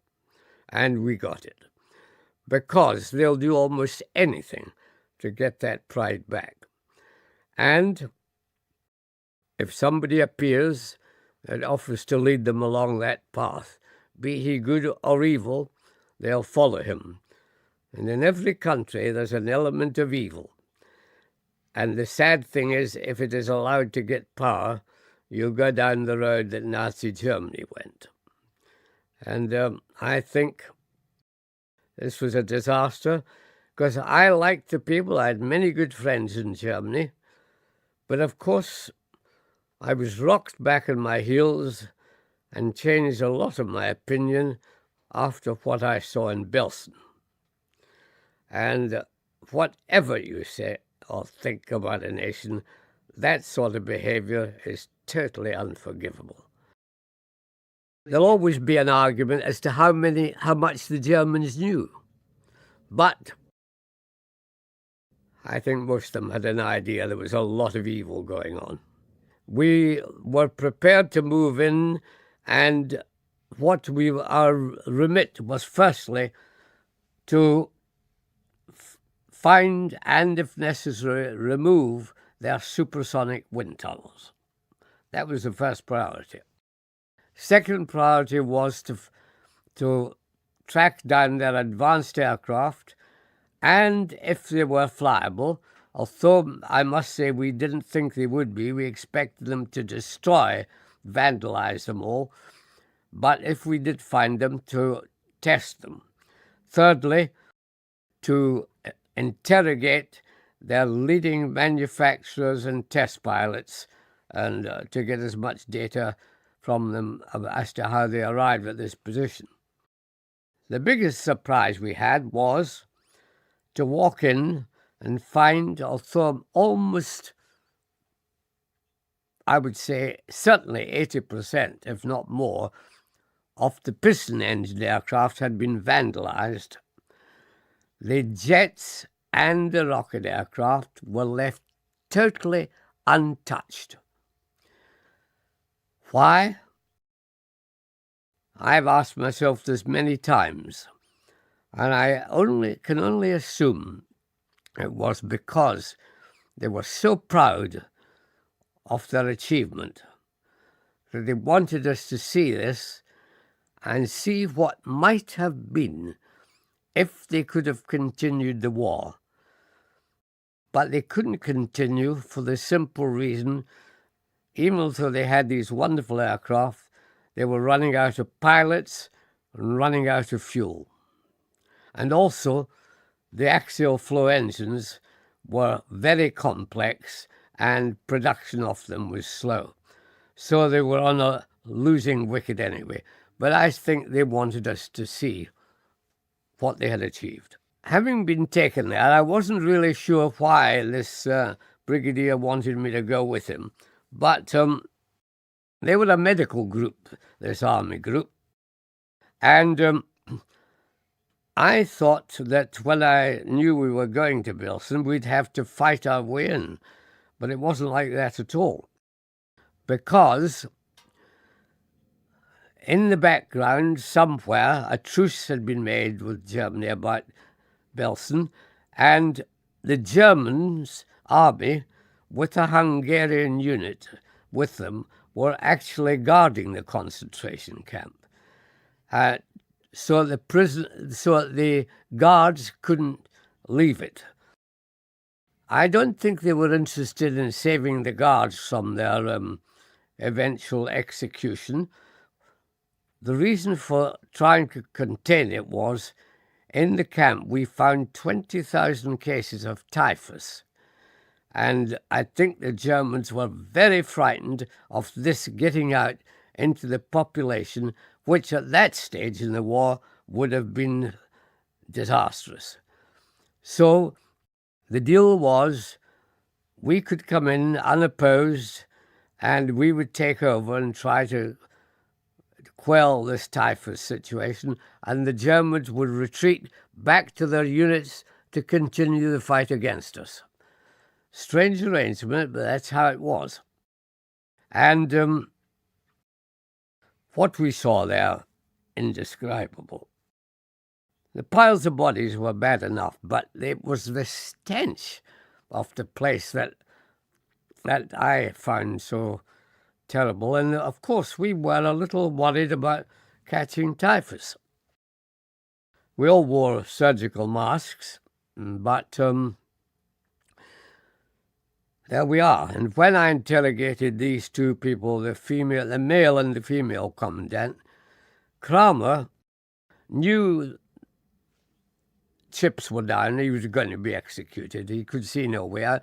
So he didn't shilly-shally around. He told it as it was, pretty well. Well, firstly, she was the mistress of Joseph Kramer at this stage. But dealing with him first, he was a monster, obviously, but he was a realist. And he knew the chips were down and that there was no way out for him. So he was straightforward and in interrogation told us just more or less how things were. Now, Mosquito was a very different cup of tea altogether, because she had been the female camp commandant at Auschwitz and was, of course, well known there for her exceptional cruelty. She really was the worst human being I have ever met or am ever likely to meet. And she fled from Auschwitz when the Russians were about to overrun the place and came to Belsen, where, as I say, she became the camp commandant's mistress and therefore the female camp commandant. And she showed no emotion at all. She was cruel to the nth degree. And when I interrogated her, the brigadier, I said, "What do you want me to ask her?" And he said, "Ask her if she had her time over again. Would she do this, or what would be her attitude?" So I asked her this, and she wouldn't reply. She just sat in a chair and wouldn't reply. So he said, "Keep on asking her." Now, I asked her, I'd say about 3 times, and she didn't reply at all. Then suddenly leapt to her feet, gave the Heil Hitler salute, and called out Heil Hitler, and then sat down, refused to answer anything.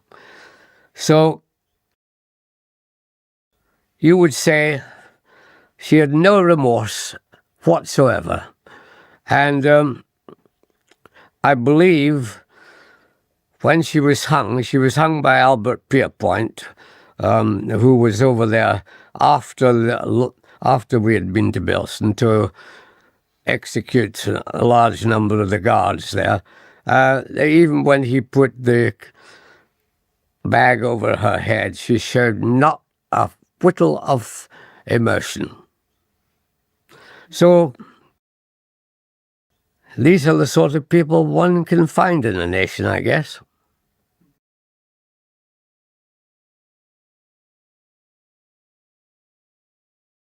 We were frankly shocked to find how far ahead of us they were.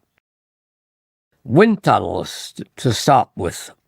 In the whole of the Allied aviation world, there wasn't a single supersonic wind tunnel. And this is where we were lucky, the country had been divided into occupation zones. This was done before this capitulation. And we had a zone rich in research centres. The main aviation research centres were in the British zone. And the one at Focke-Wulf had 3 supersonic wind tunnels. And it was quite astonishing. But later on, when I say supersonic, they were just supersonic, about 1.1, 1.2 Mach number. But down in Bavaria, we were alerted that there was a wind tunnel there, which had been originally in Peenemünde for Werner von Braun. He had had it built. And when we looked at it, it had been removed from Peenemünde because of the bombing there. And this had an airstream of Mach 4.4. Quite incredible. And also the airstream was heated in order to give true supersonic results. So this had been started to being built in 1939. So there was just streets ahead of us in this area. And if I think things had gone on unabated a bit further, I do think Germany would have been the first to have broken the sound barrier, because they had a project which was at the DFS, which was the gliding school. It wasn't a glider, but they did a lot of work on streamlined bodies, and it was being built by Arado, the manufacturer, and it was so far advanced that the Russians realized that they must have been very near ready to go supersonic. They took 50 of the Arado scientists working on it, plus the pilot, lock, stock and barrel, and the airplane back to Russia, and kept them for years. And we believe there is a possibility that the aircraft did go supersonic, but the Russians would never admit it because, of course, it was flown by a German pilot. Now that's a bit of guesswork, but based on some pretty good information.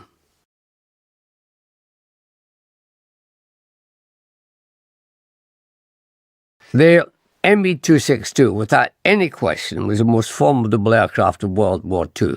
For this reason, it had a lot of innovatory features and a quantum jump in performance. The innovatory features were, of course, primarily swept-back wings. Secondly, axial flow jet engine. Thirdly, very heavy firepower, 4 30mm cannon. Strangely enough, it had no ejection seat fitted, although the Germans were well advanced in ejection seat technology, but they didn't have an ejection seat fitted. But it was the performance that rattled us, because at this time, the end of the war, The top Allied fighter was the Spitfire Mark 14, with a top speed of 446 miles an hour. When I tested the ME-262 at Farnborough, it had a top speed of 568 miles an hour, 125 miles an hour faster than our fastest fighter. With this sort of fighter, you could conduct combat totally on your terms. If you didn't want to engage, you could go off and leave everybody standing. If you did want to engage, you didn't dogfight with a fighter like this. You made slashing runs at them, blasted at them with your 4 30mm cannon, and then got out of it. Of course, it was not meant mainly for fighter to fighter. It was fighter to bomber. And it had slight disadvantage here because, like us with our first jet, we'd forgotten one thing. That was how to slow them down. And we'd forgotten to fit dive brakes, and so had the Germans. So let's imagine this fighter taking on a B-17 Flying Fortress. It would come in at very high speed. Now, the 30mm cannon had an effective range of 650 yards, but it was inaccurate beyond that range. So you would close to 600 yards, open fire, but your closing speed was so high because you didn't have any air brakes that you had to break off at 200 yards in case you collided with a target. So you had a total firing time of 2 seconds. Now, in that time, you can only point your airplane at the target and shoot at random. If you had dive brakes, you could increase that time from 2 seconds to 4 seconds. And in 4 seconds, you can sight and fire. It would have made quite a bit of difference, maybe not a huge amount. And of course, later on, they introduced, fortunately, at the very end of the war, a fearsome weapon called the R4M air-to-air rocket. And this was fitted in racks of 12 under each wing.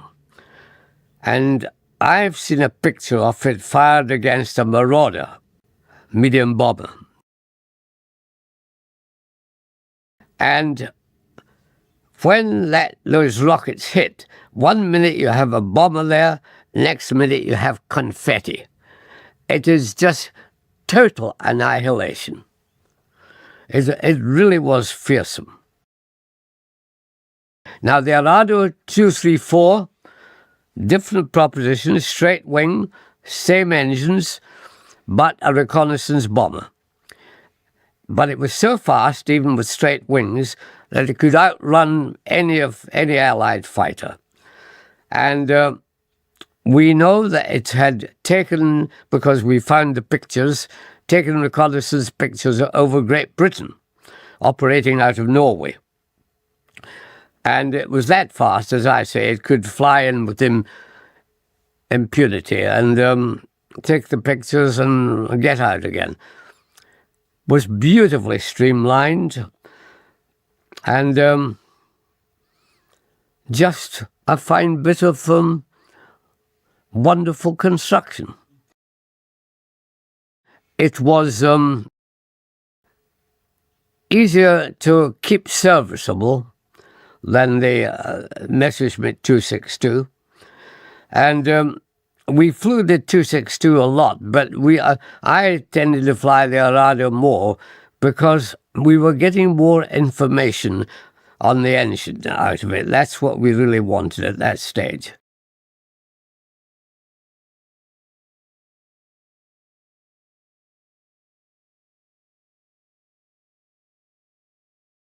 The 163, in my opinion, at the end of the day, was a tool of desperation. It was not, I don't think, operationally effective. Its operational record is this. In its entire operational time, it killed 16 Allied aircraft for the loss of 10 of its own. But the other side of the coin was they lost over 40 with operational accidents due to the high volatility of the fuels used, which were extremely dangerous. It had, again, innovation was the name of the game here. You had swept wings on this. It was semi-tailless. It had a vertical tail, but no horizontal tail.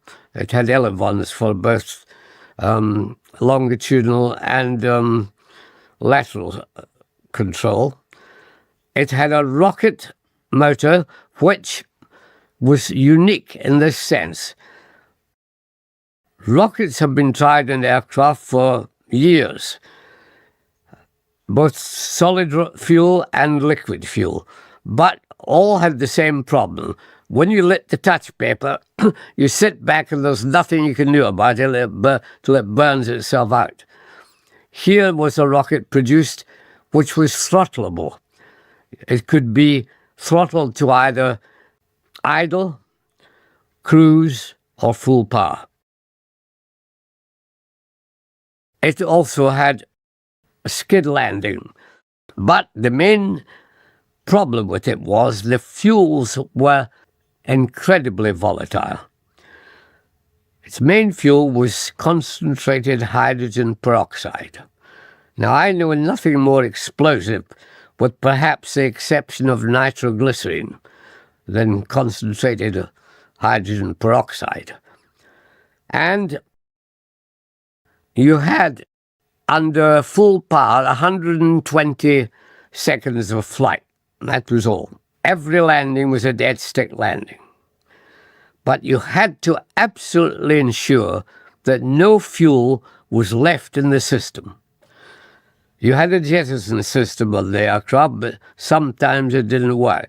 If you landed with as much as a cupful of fuel in the aircraft, the impact of touchdown would cause a violent explosion that would destroy both the aircraft and the crew, the pilot, of course. So this was the danger. Another side of it was danger to the pilot in combat. When I flew the 163, I found that it had quite a comfortable pilot seat, and it had arms rather like these are, rounded. I thought this is very comfortable, but then I realised both these arms were hydrogen peroxide fuel tanks. And I said to the designer of the rocket, that is, Dr. Walter, I was in no danger of combat damage because I was flying it after the war was over, but what would happen if a bullet went through one of these tanks? And he said, well, we have done tests. And he said, even if you are using a non-organic suit, that if a bullet goes through and fuel leaks, it would take 9 minutes to melt the pilot. So that's the sort of horror side of that. And you can see where the accidents obviously occurred. Well, he was picked up by the Americans, so he wasn't in our care at all. But we, in the American occupation zone, they had a team doing precisely what we were doing in the Fallon mission. And in the whole of the American occupation zone, they hadn't a single Arado 234. And they were very keen to get one. So our government said they could have 2 from the lot at Norway, because we had almost a wing of them up there. So they were given 2. Then they came back to us and said, the Secretary of State said, we would very much like to have another 2. And I hummed and hawed over this, purely as a game, and said to them, well, we might be able to arrange it, but we would like a quid pro quo. And they said, well, what are you after? And I said, interrogation rights with Göring. So they started a hum and haw. Anyway, about a month went past, and eventually they came up and said, okay, it's a deal. And we gave them 2 more, and I got access to Göring for an hour. And would you like to hear about it? He was in a hotel near Luxembourg, under American captivity.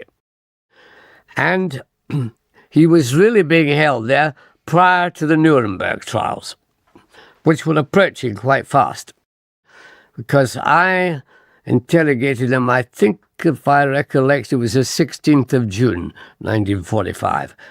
And I was given an hour, told I mustn't ask him any political questions because of the Nuremberg trials coming up, but I could ask him only aviation questions. Well, when he was brought in to the interrogation room, his clothes were hanging on him because the Americans had weaned him off drugs, and he'd lost a lot of weight. And he was looking po-faced, frankly, because I think he'd been interrogated up to here. And then the American invigilating officer, who had to be present during these interrogations, said to him, "You're going to be interrogated for the first time by a pilot." And his attitude changed completely. He smiled, and he didn't offer to shake hands. Well, I wouldn't have shaken hands with him anyway, but he was very affable. And frankly, I found him a charismatic rogue, frankly. He was highly intelligent, there's no doubt about that, as he demonstrated at the Nuremberg trials. But anything I asked him, he would deliberate for a little while before answering, but answer direct, no shilly-shallying around. And maybe the key question that would interest people was I asked him what he thought the outcome of the Battle of Britain was, to which he replied that it was a draw. And I said, well, how did you arrive at that conclusion? And he said, well, if you look at the official casualty lists on both sides, he said, there isn't much between them. Now, that's not an unreasonable statement when you look at the casualty list. And he said, secondly, we withdrew. We were not defeated, we withdrew because Hitler ordered all the air units back to train for Operation Barbarossa, which was the invasion of Russia. Now, that is also factually true. Now, I would not like to tell the RAF that he had reached a conclusion which was not unreasonable, because clearly, as far as we were concerned, victory was 100% on our side. But his reasoning was not too bad if you consider it all. About 1947, I'd been at Farnborough by this time 3 years. I was going on my 4th. And I was beginning to think it was the end of the war and that I should be doing something. And Sidney Cam of Hawkers was interested in having me join the firm after Bill Humble retired. And I went for an interview with him, and we had more or less said that if I could get my release, this would be on the cards. So I then approached the Navy, and they said, oh, Farnborough says you can't be released. So I said, well, why not? And they said, well, you're engaged in one or two top secret projects, and they've got to be carried through to fruition. And I said, well, you really are penalising me for this, aren't you? And they said, well, we will try and compensate you by offering you a permanent commission. And I said, right, I'm prepared to accept that. And it was as straightforward as that. I have always admired the US Navy with the way they use aircraft carriers. And I was at Farnborough at a very exciting time of carrier innovation, where we evolved the three major things. Firstly, there was the steam catapult, which could throw heavier aircraft off at much higher end speeds and with much less adverse acceleration on the pilot. In other words, with the normal cordite catapult, you went off, there was a colossal bang, and you were a shock, and then you were thrown off. With the steam catapult, you accelerate up to the max, so a max G. So it's quite comfortable. But the end result is wonderful. You get tremendous speed at the end, and you can take off much heavier weights. So that was a big innovation. And of course, it's using the ship's steam as the source. Secondly, of course, and above all, was the invention of the angled deck. Now that came about as a result of experiments done on what is called the flexible deck. This is landing an undercarriageless aircraft on a rubber deck. And we had a problem with getting the aircraft off the rubber deck in time to land on the next aircraft. So, ideally, you wanted a clear landing lane and a clear parking area, rather. And during conversation, while we were discussing this in general, the chairman of the meeting, who was a captain in the Royal Navy, happened to make a doodle on a piece of paper showing going off at an angle. But it didn't occur to him. It must have occurred to him, but he didn't process it any further to the meeting. He just, left it. But sitting opposite him, thank God, was the head of the Naval Aircraft Division at Farnborough, who saw this, and it clicked with him immediately.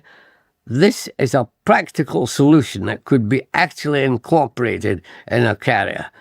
That's how it evolved. And I was just about my time just after leaving Farnborough. The Americans had asked if I could go to America, to their test centre, Patuxent River. And Farnborough said, well, take the drawings and the details of the angled deck to them, and that'll be a nice introduction for you.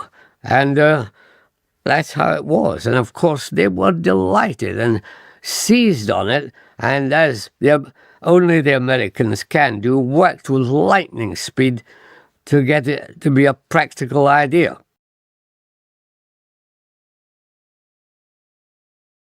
I'd been in the jet flight, and it was all very top secret at this time, and the then boss of the outfit said to me, look, he was very interested in the Navy. I always had a good rapport with him. And he said, you should be thinking of getting one of these onto carriers. And I said, well, can I have a look over the stable to see what we've got? And there were 4 jets at the time. There was the E-2839, the Gloucester, our first jet. There was only one left. So this was ruled out because it was really an engine test bed. There was the Meteor, which was twin-engined and really too big for the job. There was the Bell Air Comet, the American one, which we didn't want to touch because it was sluggish and it was their aircraft anyway. And then they left us with the only other alternative, which was called, at that time, the de Havilland Spider Crab, which became the Vampire. So that it was almost, if you like, Hobson's choice. And we selected that. The Vampire was a very, very docile aircraft, easy to fly, and all handling characteristics, very benign. So I thought there is no problem there at all. The only problem we had was at that stage in jet development, the acceleration of the jet engine and the deceleration was very poor. For example, it took on the aircraft that were fitted with British and German engines and American, all at that time we were all suffering from the same problem, slow acceleration. For example, the Meteor took 15 seconds to go from zero idle to full power. Now, in a deck landing, if you suddenly need more lift because you've let yourself get too slow, you need instantaneous lift, which you get from a piston engine aircraft with air screw. And throttle is... So what we wanted was throttle reaction on a jet like you have on a piston engine. That was inevitably coming, and in fact it only took about 9 months to come after we did the first landing. But our big boost to all this was we were going to beat the Americans to it, which we did by 9 months.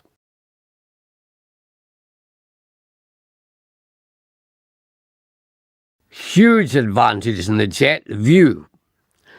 You've no engine, propeller and everything sticking out in front of you.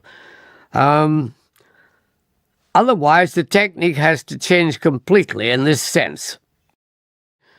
The essence of deck landing is lift control. And you get that on a piston engine aircraft by throttle movement. If you want lift, you just push up the throttle, the air screw will rev up, and you get lift from the wash from the propeller. If you want drag, which you do if you're getting too fast, you need drag, you just throttle back, the propeller finds up, and you get drag from the propeller. In a jet, the only way you can get lift is by accelerating and getting more speed, and the only way you can get drag is from air brakes. So it's different technique altogether.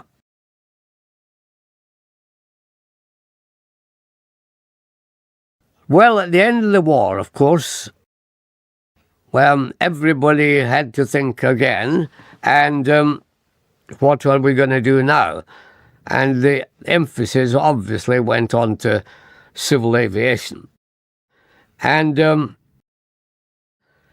inevitable route at first was to civilianize military aircraft, like Lancaster was civilized into the Lancastrian, and things like that. The Wellington, the Warwick was civilized, the Warwick rather was civilianized.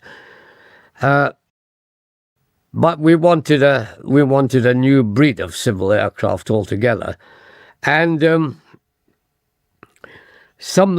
our first one, which was the Avro Tudor. Now, Roy Chadwick, the designer of Avro, had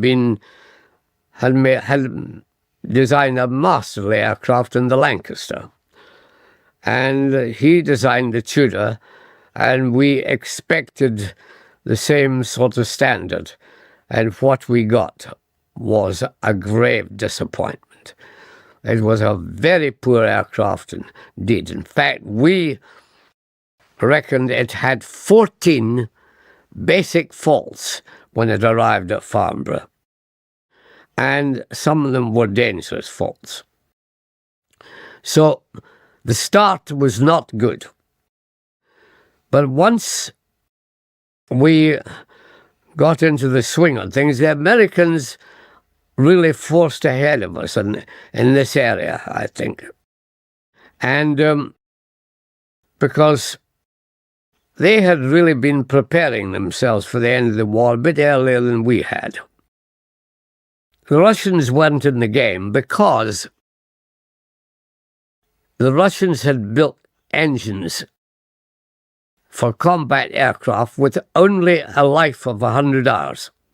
They reckoned there was no point in putting an elaborate engine into a combat aircraft that was going to be destroyed or wouldn't last much more than 100 hours.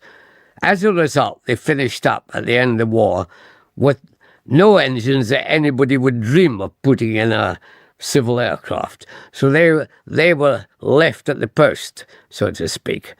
But our main fight was with the Americans in trying to capture the civil market. So we thought a bit slow off the mark until, of course, the Komet was devised by de Havilland's, and this was moving into the jet side of civil traffic, and but then it ran into this disaster period which set it back very heavily. But we did well, for example, on turboprops with the Vickers Viscount. And we were making good progress generally. But I would say the accidents on the Komet set us back quite a bit, because the investigation as to what happened there had to be thorough and therefore took rather a long time, and that put the brakes on us rather badly. We realized that here was a new environment for civilian passengers. They had always been taken through at low to medium level, and sometimes subjected to a fair amount of disturbance in low-level clouds, but nothing like the thunderheads you get up at high altitude. But when we reverted to jet airliners, they had no option but to fly at high altitude. So penetration of thunderclouds had to be looked at, but also a new phenomenon was occurring up there called clear air turbulence. This is when you are going along, visibility perfectly, suddenly you find yourself in very heavy turbulence because you are in a jet stream. And so that had to be investigated. Thunderhead penetration had to be investigated. And I think that's one of the most uncomfortable tests I've ever made in my life, was penetrating a thunderhead in a Spitfire. We chose a Spitfire because it has such structural integrity that it would be unlikely to break up in these things. But it is a frightening experience. You are tossed around like a little light toy. And in addition, you're getting the full visual entertainment. Elmers fire around the prop, lightning strikes on the fuselage, and lightning strikes that destroy your vision for looking at the instruments from dark suddenly to full light. And you really cannot control the aircraft as one does in normal conditions. All you can do is sit and try and keep the artificial horizon level. And you're at the mercy of the wind shears that are occurring in those thunderheads. And sometimes you find yourself going up at a rate of 1,000 feet a minute, and a couple of seconds later you'll be going down at a similar rate. It is a very scary thing. And of course, when you apply that sort of behaviour onto an airliner, the structural demands on a civil airliner become huge. And I think the civil world, if you like, the aviation side of civil passenger flying, hadn't realised quite what they were up against at these very high altitudes.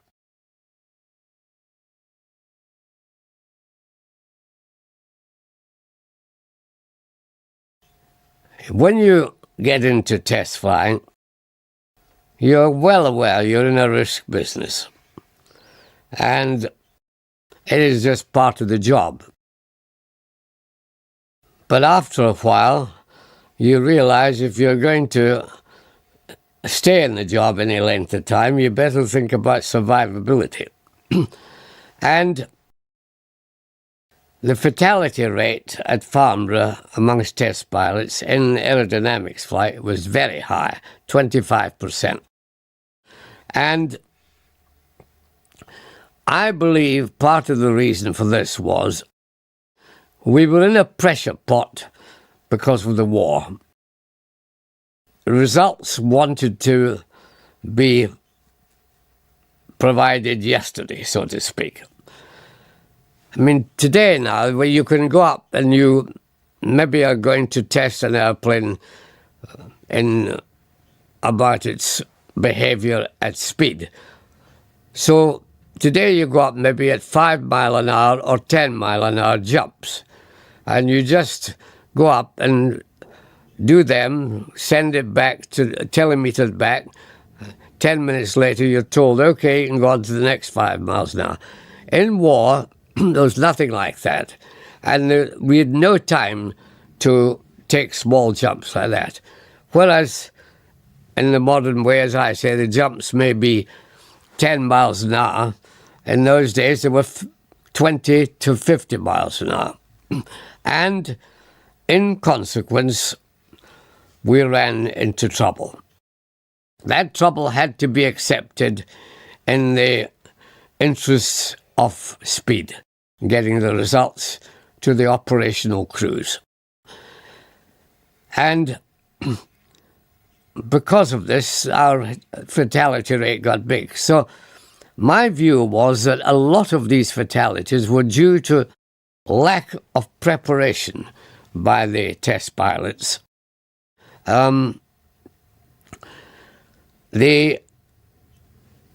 We were jumping from one aircraft, one type of aircraft to another. Maybe I've done as many as 8 different types in one day. But the normal would be about maybe 3 types, different types a day. But they're very different. And you have got to know everything about that aircraft in case there is a big problem with it in the job you're going to do. So preparation is vital. That requires time. And a lot of pilots prefer to use their time drinking at the bar. And this, I think, is what caused a lot of our problems. They were familiar with the aircraft when everything was normal. But when an emergency occurred, and there are many emergencies that can happen, they hadn't boned up on what to do in these emergencies. Now, I always carried a knee pad with me, one to take test results, but on the other knee I had a pad with the emergency drill for the likely possibilities that could happen. And although I kept the main details of the airplane in my head, if an emergency occurred, I had immediately a reference on my knee as to what to do. In other words, for example, how to lower the undercarriage in an emergency, or how to feather the propellers, something like that, you know. And I think preparation was contributed a large percentage to my survival. But another thing is, I think my stature contributed to my survival, because it's very noticeable that very tall people in airplanes run into a lot of bigger troubles than small pilots. For example, I was told by a World War I pilot who had many crashes and survived them. He said, when you realise you're going to crash, get your feet off the rudder bars and tuck them under your seat. Tuck your legs under your seat. And because it's the front end of you that are going to take the impact. And this saved me once when I crashed with the Messerschmitt 163.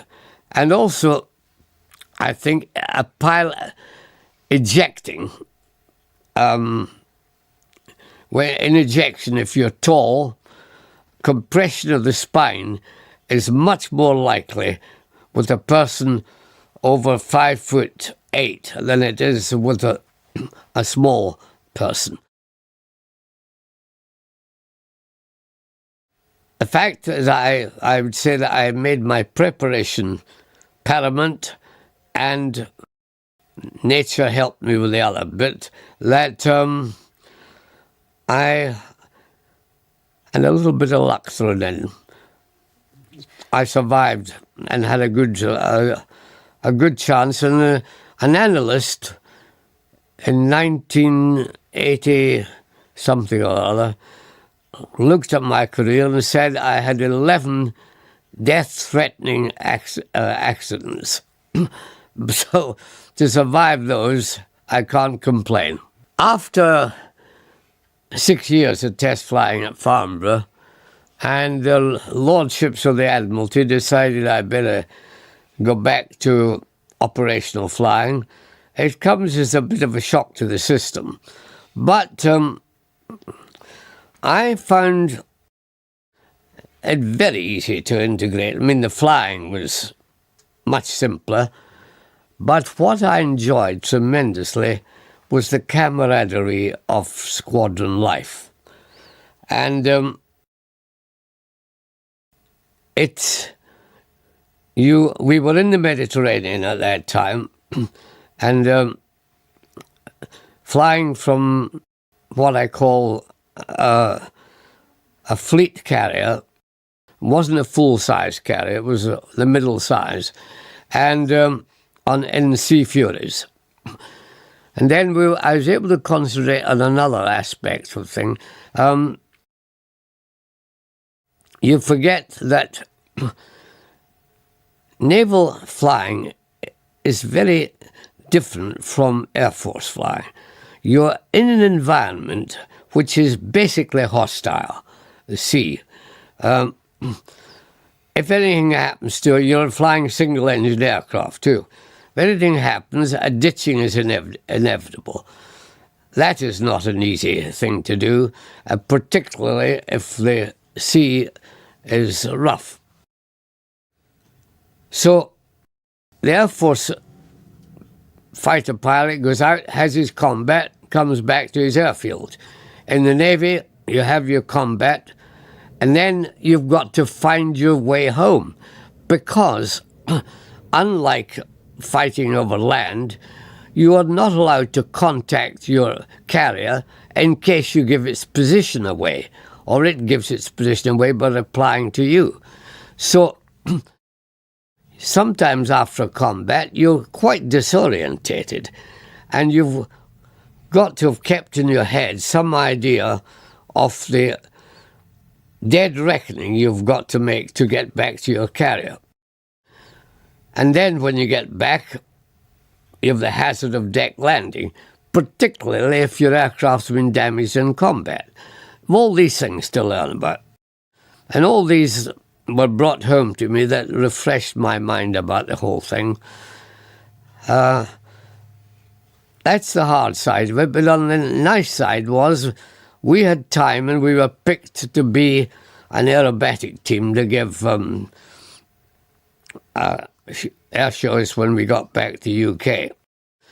That I thoroughly enjoyed, and I was fortunate enough to lead the Navy's piston engine aerobatic team, and then later one of their jet teams. So I've always enjoyed that aspect of flying, this formation aerobatics.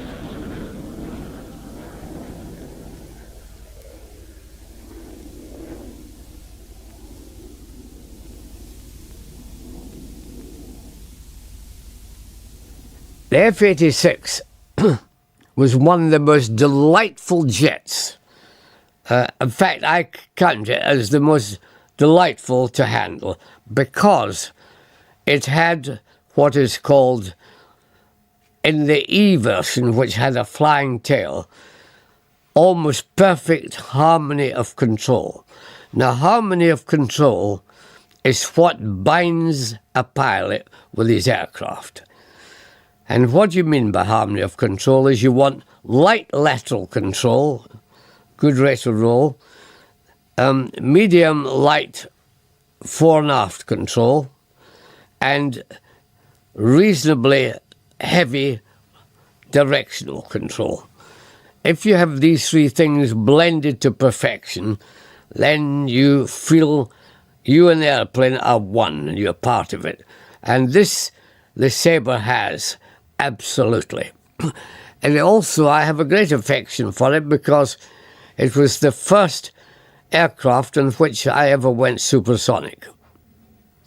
And the F-86A, which was the very early version. It was easier in the later version, like the E with the flying tail. But I have a tremendous affection and respect for the F-86A.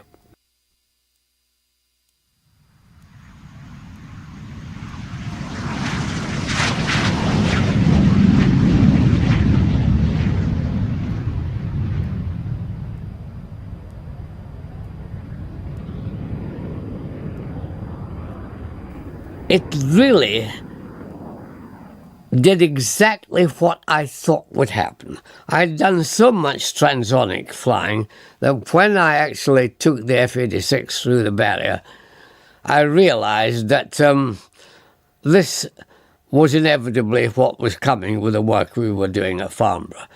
If we had had the supersonic wind tunnel data to give us the design capability to have an airplane like this. And it exhibited everything. The only surprise was, because one hadn't experienced it before, was when you got through the barrier, everything suddenly became dead smooth. And all this vibration and porpoising and nose down trim effect all disappeared. And you were in smooth air. Now, when you came back through the barrier in reverse to become subsonic, you get a little of that in reverse. So that, of course, I'd never experienced either. So it was adding to one's, if you like, CV.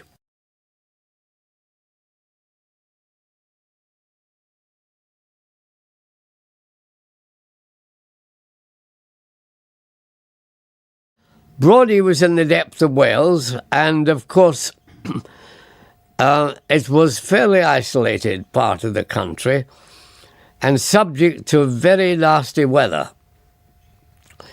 It was coastal, and we were on the top of a fairly high cliff, right at the edge of the sea, and these sudden low sea mists came in and completely blanked out the airfield quite often. So that was quite a difficult place to operate on. There were diversions, but we were operating jets, not piston engine, And with jets, you never have an excess of fuel. And to get to your diversion, you really needed fairly early warning that things were going adrift. So we had to keep a very alert weather watch on operations there to feel they were secure. And to get back, we had to do some things and devise new systems. For example, with the GCA, which is a ground control approach, we had to use frequently in the bad weather there, but we had so many jets in the air at one time, I started getting them to come in on the GCA information, 2 at a time. So the wingman had to depend totally on his leader to get him down. Of course, he hears everything that's going on the radio, but he's going to have to depend on his leader to get him onto the ground. And we were operating up to cloud bases of 200 feet, which is pretty tight.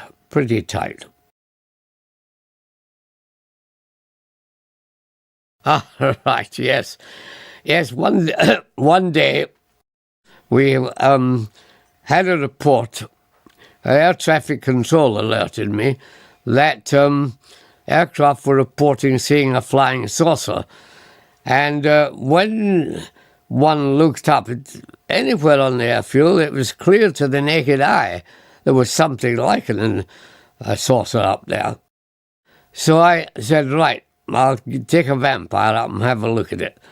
And went up to the absolute ultimate ceiling of the vampire, which was just almost 40,000 feet, and it was still above me. I didn't get close enough to put my hand on my heart and say what it was. So I have a very open mind on what it could have been a radio sonde balloon. It could have been something else. I just was not sure. And anyway, we recorded it, but I have an open mind on flying saucers.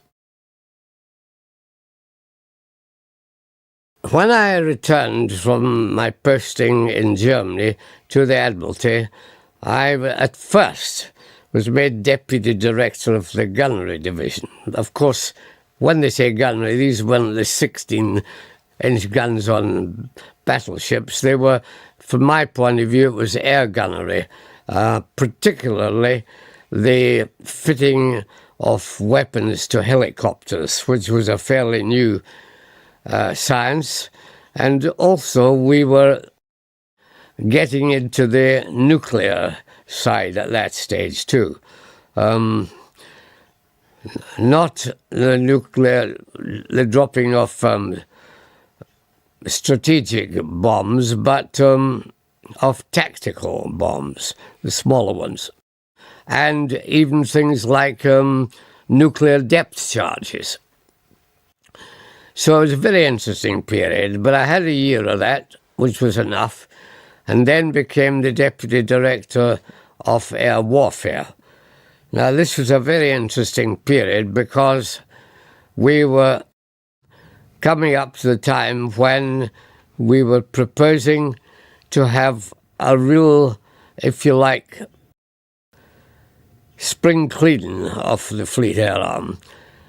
We were wanting a new carrier, and we wanted new aircraft, including both fixed wing and rotary wing.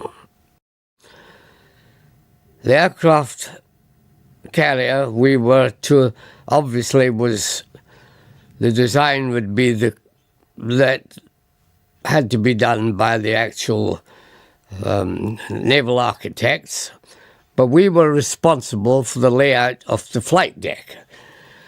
Now, we could build in all our new innovations, steam catapults,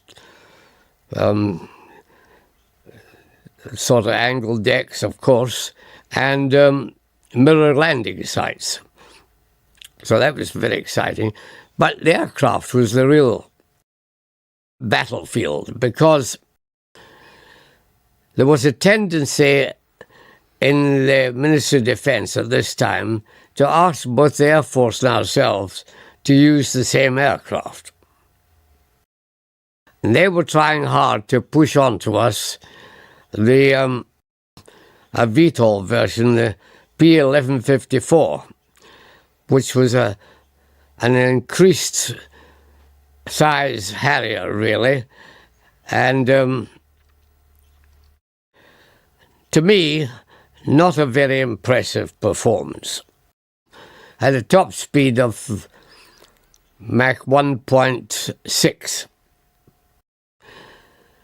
I, frankly, am not over-enthused about VTOL, as pure VTOL as such. The penalties you have to pay for this facility are huge.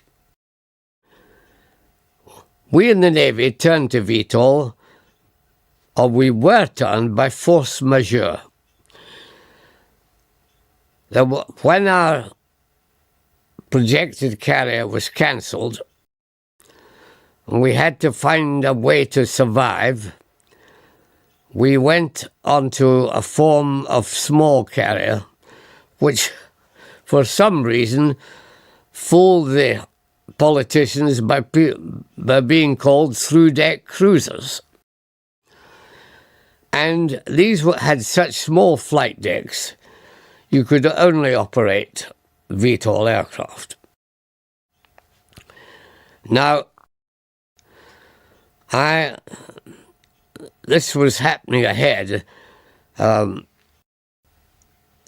if you like, looming on the horizon, but we were still in the big carrier game. We still had the Ark Royal, the Hermes, and the Eagle. So we were still in the big carrier game. And I was quite determined I was not going to have VTOL. I wanted to have the fastest performance aircraft we could have. And looming on the horizon at that time was this wonderful aircraft, the McDonnell Phantom. And twin-engined, which is another good thing to have in naval aviation if you're spending your time over the lonely sea. And tremendous performance, but above all, tremendous weapon carrying ability. And in its development, it broke almost every world record for performance that you can think of. And I got support from unexpected quarters, in the sense that the chief scientist at that time supported me, and this was, I think, what tipped the scales, really, because he is the advisor to the Admiralty, and I was all for going for the performance, weight carrying, as I said. This offered us everything. Safety factor, too. He particularly fastened on to the safety factor of the Twin Phantom.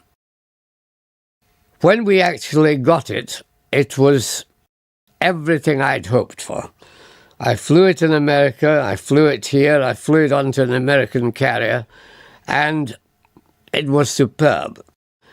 Now, if we had had that Phantom continued to, we were employing it on the Ark Royal. But just before the Falklands crisis arose, the Ark Royal was scrapped. The Phantom brought out of service. We were left, therefore, with the Harrier as our main strike aircraft for the Falklands campaign. Now, what this meant was the carrier, for safety reasons, had to stand 70 miles off the Falkland Islands. You send your VTOL aircraft to the Falklands for combat air patrol over the Falklands. By the time it's got the 70 miles, done half an hour over the Falklands, circling around, waiting for Argentinian aircraft to come, then 70 miles back again. It is almost out of fuel. And if we'd had the Phantom in that situation, it would have gone not sitting on a cap out of the Falklands, it would have gone halfway to Argentina to kill the aircraft coming out to raid the Falklands en route. And I spoke to the commander of the Falklands campaign afterwards, and he felt that if he had had Phantoms plus AEW aircraft, which had also been scrapped, I may say, just before the Falklands, this battle could have been won in probably a fortnight or a month. So everything, the timing was absolutely catastrophic from that point of view. That the two aircraft we wanted vanished at just the critical time, and we were left with VTOL aircraft and no AEW.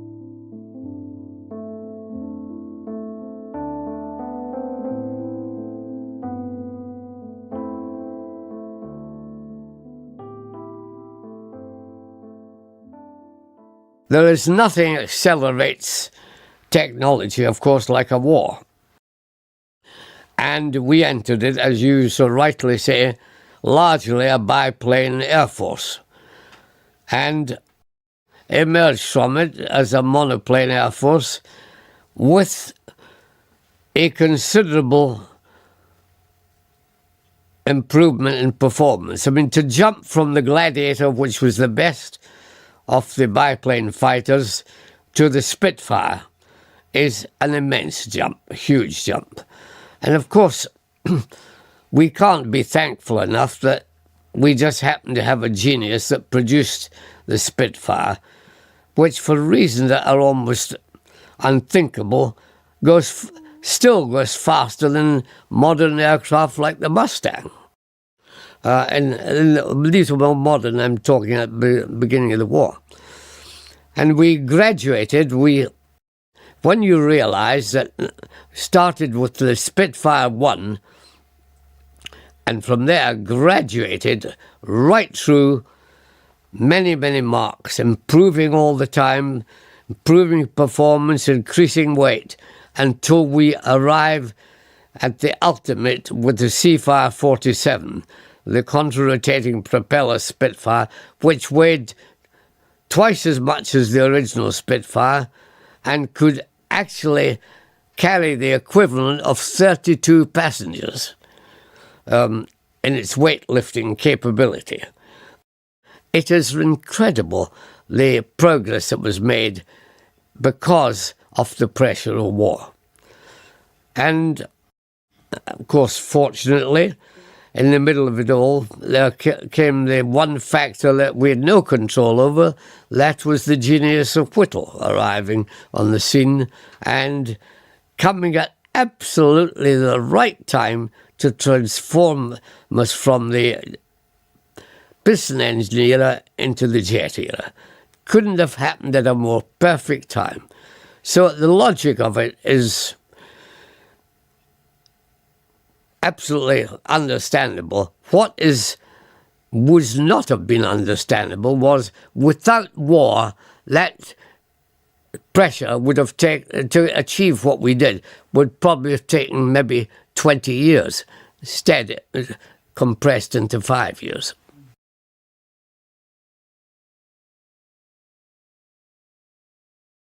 It, as I say, the big advantage was the delight of view, which is always a difficult issue. At that stage, we needed a little more perfection out of the jet engine, but that was purely because of the earliness in the history of the jet engine.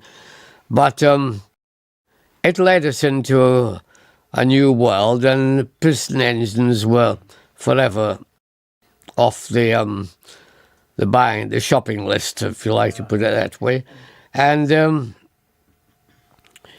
this was going to all occur very, very rapidly. One has to remember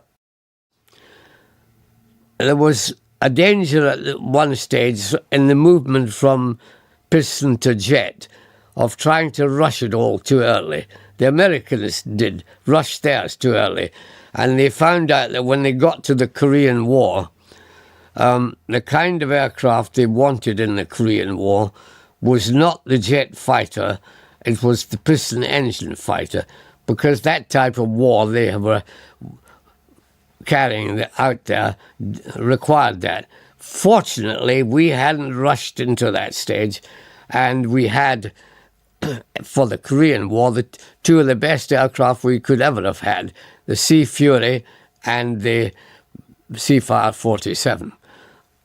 So luck was with us there. Then things, of course, changed for Vietnam, but we weren't involved, of course, there.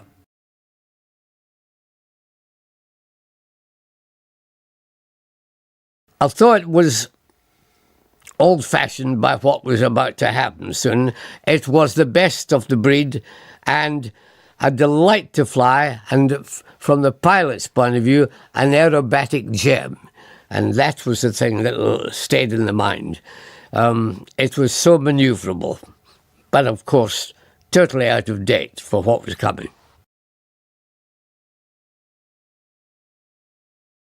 Rugged, built for the harsh environment of carrier operations, very reliable, and it showed us the easy way to deck land, introducing the sting hook into deck landing.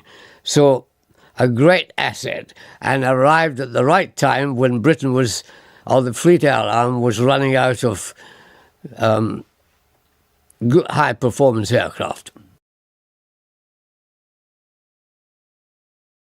Product of genius, and remarkable, and we never suspected it would be the greatest transonic aircraft of all the piston-engined aircraft.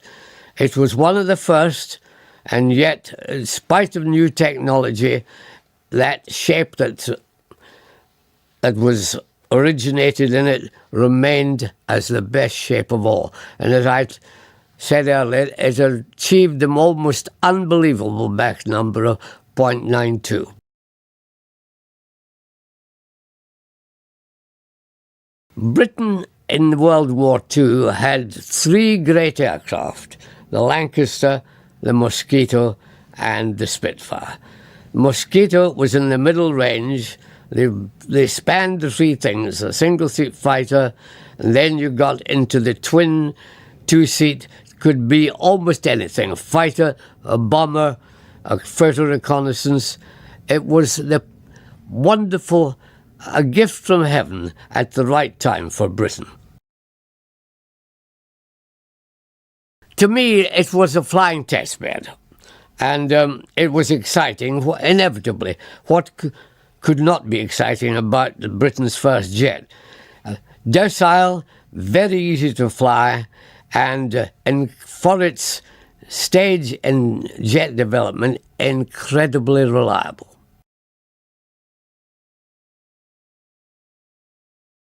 Ju-88 was outstanding aircraft. As I described the three top British, the Germans had three top ones. These were the Focke-Wulf 190, the Ju-88, and the Messerschmitt 262. Ju-88 was asked to do a multitude of things, many, many roles. It excelled in every one of them, and in one form was actually faster than Germany's fastest fighter, piston-engine fighter, let's say. So I had the highest respect for it. Lancaster, another product of genius. It was You just got into the cockpit of the Lancaster and you felt filled with confidence that you could do what the other bombers had failed to do with this particular machine. And strangely enough, whereas the previous bombers, the Halifax and the Stirling, the four-engine bombers, had to have two pilots, suddenly you found the Lancaster with one pilot. But you felt so much confidence in it, it was no problem. .163, as I said, was a tool of desperation with a poor operational record, and I consider its contribution to aviation was that it had so many innovatory features on it. But strangely enough, at the end of the war, it was the aircraft that influenced world aviation thinking more than any other unit.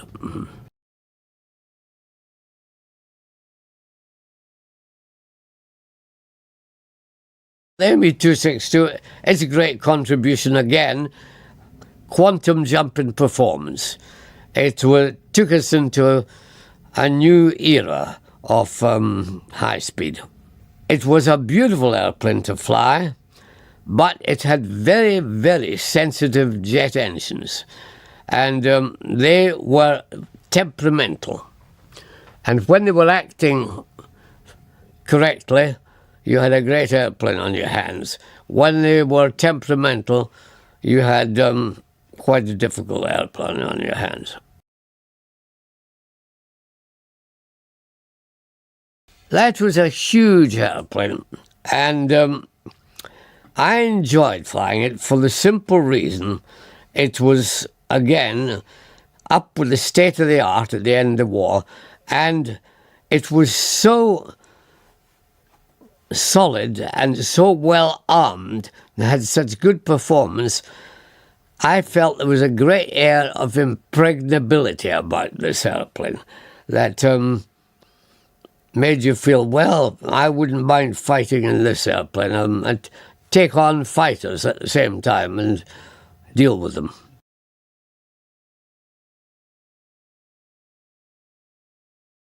I think this was a standard bearer, really, for long-haul aviation at that stage in the history of aviation. And it was simply beautiful airplane to fly, and could operate with one or two engines out quite safely. And altogether, built to me, was the acme of safe civil flying.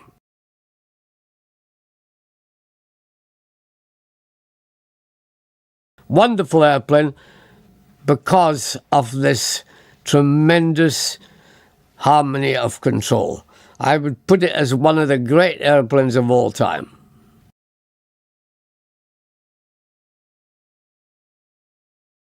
Beautiful shape, flies every bit as good as it looks. Sidney Cam had the ability to draw beautiful aesthetic shapes, but that's one thing. If they flew just as beautifully as they looked, that's quite another, and the Hunter did just that.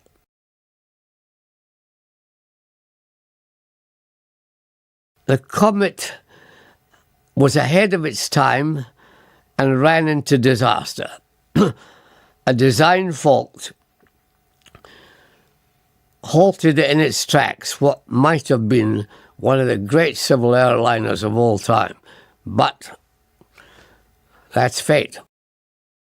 VC-10 was, I liked it because I thought the engine layout was unusual, and it was, I thought, very satisfactory. Passengers seemed to love the noise of the VC-10, or the lack of, I should say. People complained of VC-10 being noisy outside, but for passenger comfort, it took a lot of beating. And it was a pilot's airplane. Pilots loved it. The finest aircraft ever built, in my opinion. Certainly the finest I ever flew. It was, if I had to describe it, I'd call it overpowered perfection. It had huge engines, flew beautifully. You could do as much with it on one engine almost as you could do on two. I used to give an air display where I did a loop on two engines, feathered one, did a loop on one, then feathered them both and did a loop on no engines, just through the momentum of coming from the previous loop. It was, wonderful airplane. A virtuoso, I would say, of slow flying. It was unbelievable what it could do at low speed.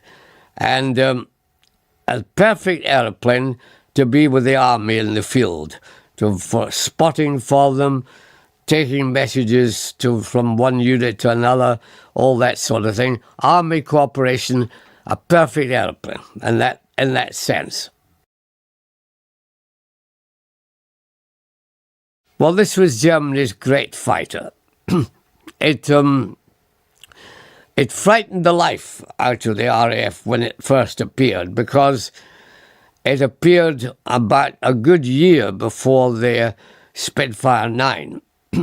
And we lost a lot of Spitfires in that year.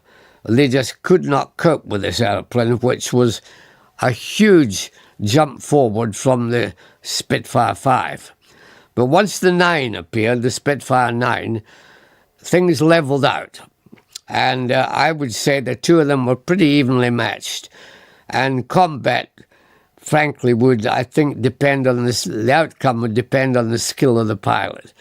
But they were pretty near. It was Germany's greatest fighter, just as the Spitfire was ours. Now, this strange aeroplane. When you fly it, you suddenly realise you've got to understand the Japanese philosophy of combat. They send their pilots out to kill, and they're there for no other purpose. They are not to defend themselves. They are meant to fight to the death. When you get in this airplane, the thing that strikes you is there's no bulletproof windscreen. There's no armour plating around you. There are no self-sealing fuel tanks. And you cannot jettison the hood. You're in a tin coffin, and that's where you're meant to be, as far as the Japs are concerned. That's their philosophy. And one must remember that to them, to be taken prisoner of war is the ultimate disgrace. Maybe that goes some way to explain their behaviour with our prisoners of war, but it's like that. But leaving these things aside, as a pure airplane, it was a phenomenally manoeuvrable airplane, very tight turning circle. And remember this, from the outset of the war till mid-1943, this was the finest fighter in the world on its record. And it was only when the Hellcat, Grumman Hellcat, arrived in the Far East that things changed. So this is really an outstanding low-level aeroplane, because the Far Eastern War was fought at low level, whereas the European eventually was fought at high level. Sea Fury, another beauty. It arrived after the war, but it had everything, power, manoeuvrability, and quite rugged in its own way, too, to withstand combat damage. Of course, post-war, it has had a wonderful record in the field of aviation racing. In America, it's used in the Reno air races and has had great success, although one must say, not always with the Centaurus engine. They have powered it with some of the bigger engines than that, but every American who's flown it has the highest praise for it. I mean, for its handling. It is a delightful airplane. The Americans brought out at the same time the Grumman Wildcat, and the two, if you had a combat with them, again, it'd be like the 190 and the Spitfire. It'd be the skill of the pilot that would tell. Phantom, one of the great fighters of all time. In its day, it was head and shoulders above anything there was around. And it's had a long life. It's a wonderful record, both of combat, what should I say, efficiency, particularly in the Vietnamese War. And it's an airplane that suited both the Air Force and the Navy. It's pretty near perfect. Strangely enough, the saying goes that if it looks good, it flies good. When you see the Phantom with everything down, ready to land, it certainly doesn't look good. But by God, it flies well. Fast, of course, but very easy to control. Very easy. I found it I put it as one of, I would say, apart from the high landing speed, which means you have to think a little bit faster, it had all the other assets you wanted from a naval airplane. Yes, I went on a posting which was really to build up the German naval air arm, because during World War II, Göring had insisted that everything that flies comes under his control. So the German naval air arm was really had denuded of its own power. And at the end of the war, they were left high and dry, of course, and as an effort to get them back into business, they appealed to NATO that if they could reform a German naval air arm, that they would be happy to assign it to NATO. So my job was to take quite a smattering, or even more than a smattering, a leavening of World War II pilots, together with an intake of the new generation of post-war pilots, and meld them all together into a force that we could assign to NATO. They had British aircraft, Seahawk, Gannet, as their main aircraft, and they were very adaptable, particularly the young ones. The older ones who had been in the previous Luftwaffe were a bit set in their ways, frankly. I found them a little more difficult to weld into a force than the young ones. The young ones were really up for the hunt. So that was the only difficult aspect of it, I would say. It was trying to get two generations together. Once at the end of the day, they were a very good fighting force, and I was very proud to hand them over to NATO. They unfortunately, when we finished, I had recommended to them that they continue thereafter with Buccaneers, which would have been ideal, I think. But the German manufacturers ganged up on the German services and insisted on having the F-104 Starfighter. The reason for this was that German industry realized they had been out of the game. They weren't allowed to manufacture until quite a while after the war was over. And they wanted to get back into the Mach 1, the Supersonic League, in one jump.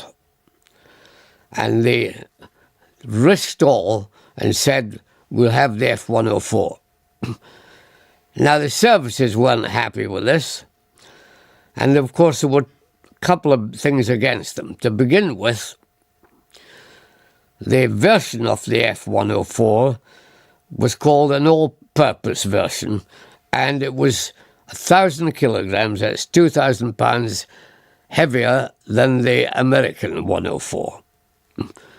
Also, the Americans realized this was a tricky ship to fly, and they wouldn't let anybody touch it with less than 1,500 hours. The Germans were sending pilots in with 400 hours. They didn't have anybody with the modern aviation with 1,500 hours.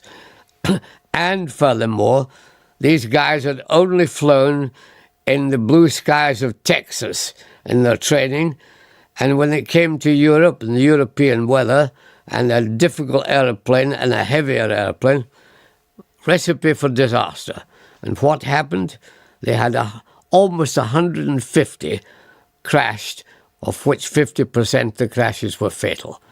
Disaster in every sense of the word. Oh, it was very tricky. You had to have your wits about you. It was tricky in bad weather. It was a sensitive, very sensitive aircraft, and of course very high wing loading. But if you had an emergency and bad weather on your hands, you really needed a crackerjack pilot there to deal with it.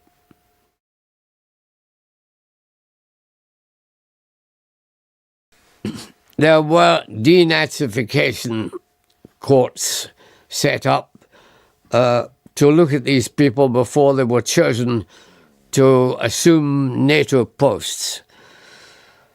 But I am not totally convinced that this was effective. There were some people, I certainly met some, that I would not have recommended that they be given the jobs they were given, because they were difficult to handle and often showed sparks of resentment about what had happened in the past. By that I mean about what Britain had done to Germany in the past. And they were still, I would have said they were still, in their off moments, Nazi sympathizers. And this was not good for morale.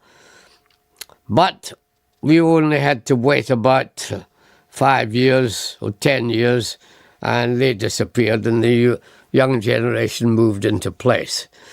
But to give you an example of some of the things that happened, Bobby Hartmann, who was the top scorer in the whole Luftwaffe with 352 kills, was a prisoner of the Russians at the end of the war. So he had 10 years in Russia.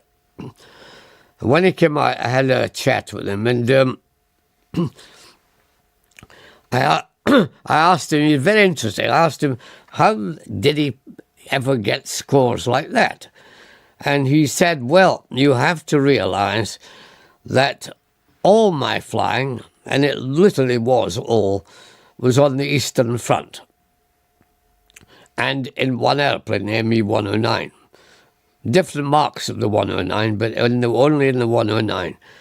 And he said the naivety, tactical naivety of the Russians was unbelievable.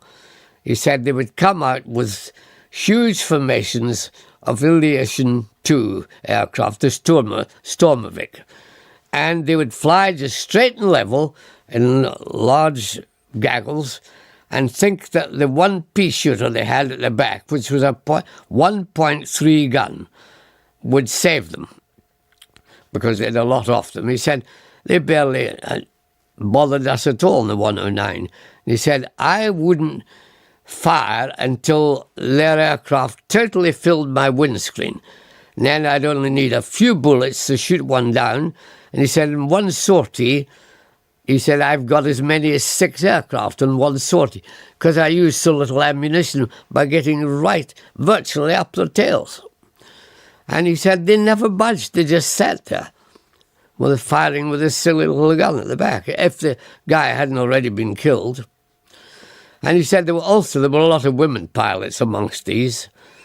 Not that he was denigrating what the women did, but he said it goes to show that they were getting down to using women for this type of work. So they must have been short of pilots anyway.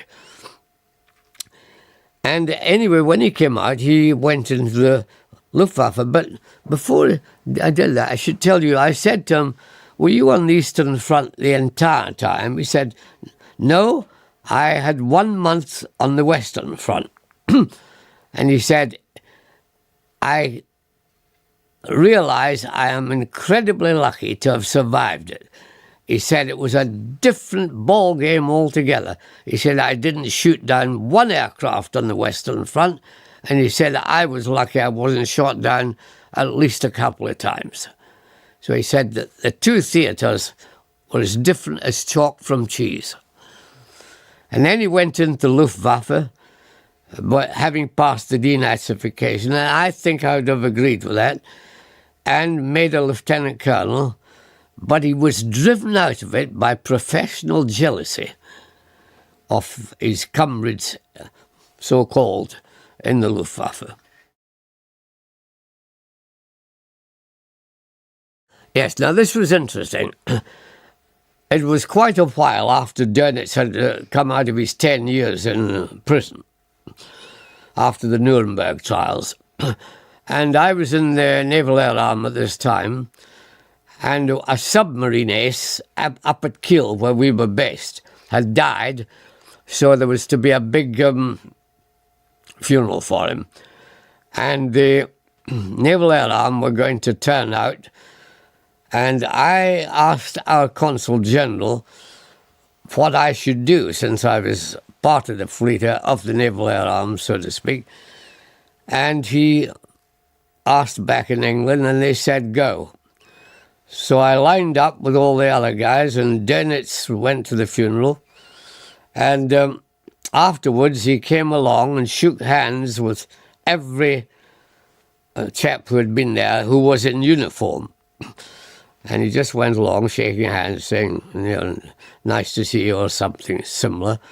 And he came to me and shook hands, nice to see you, and went on. And he'd gone 3 past me when he suddenly, something clicked, and he realised I wasn't in German uniform.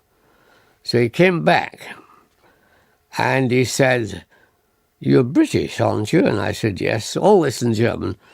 And he said, what are you doing here?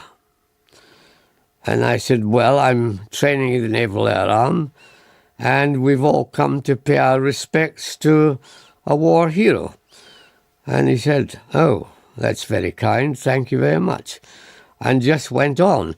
But when he got to the end of the line, and before stepping into his car, they all broke ranks and rushed over to surround him at his car.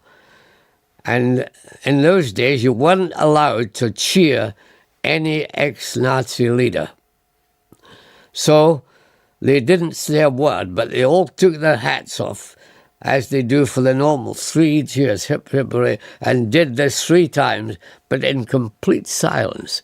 It's quite eerie.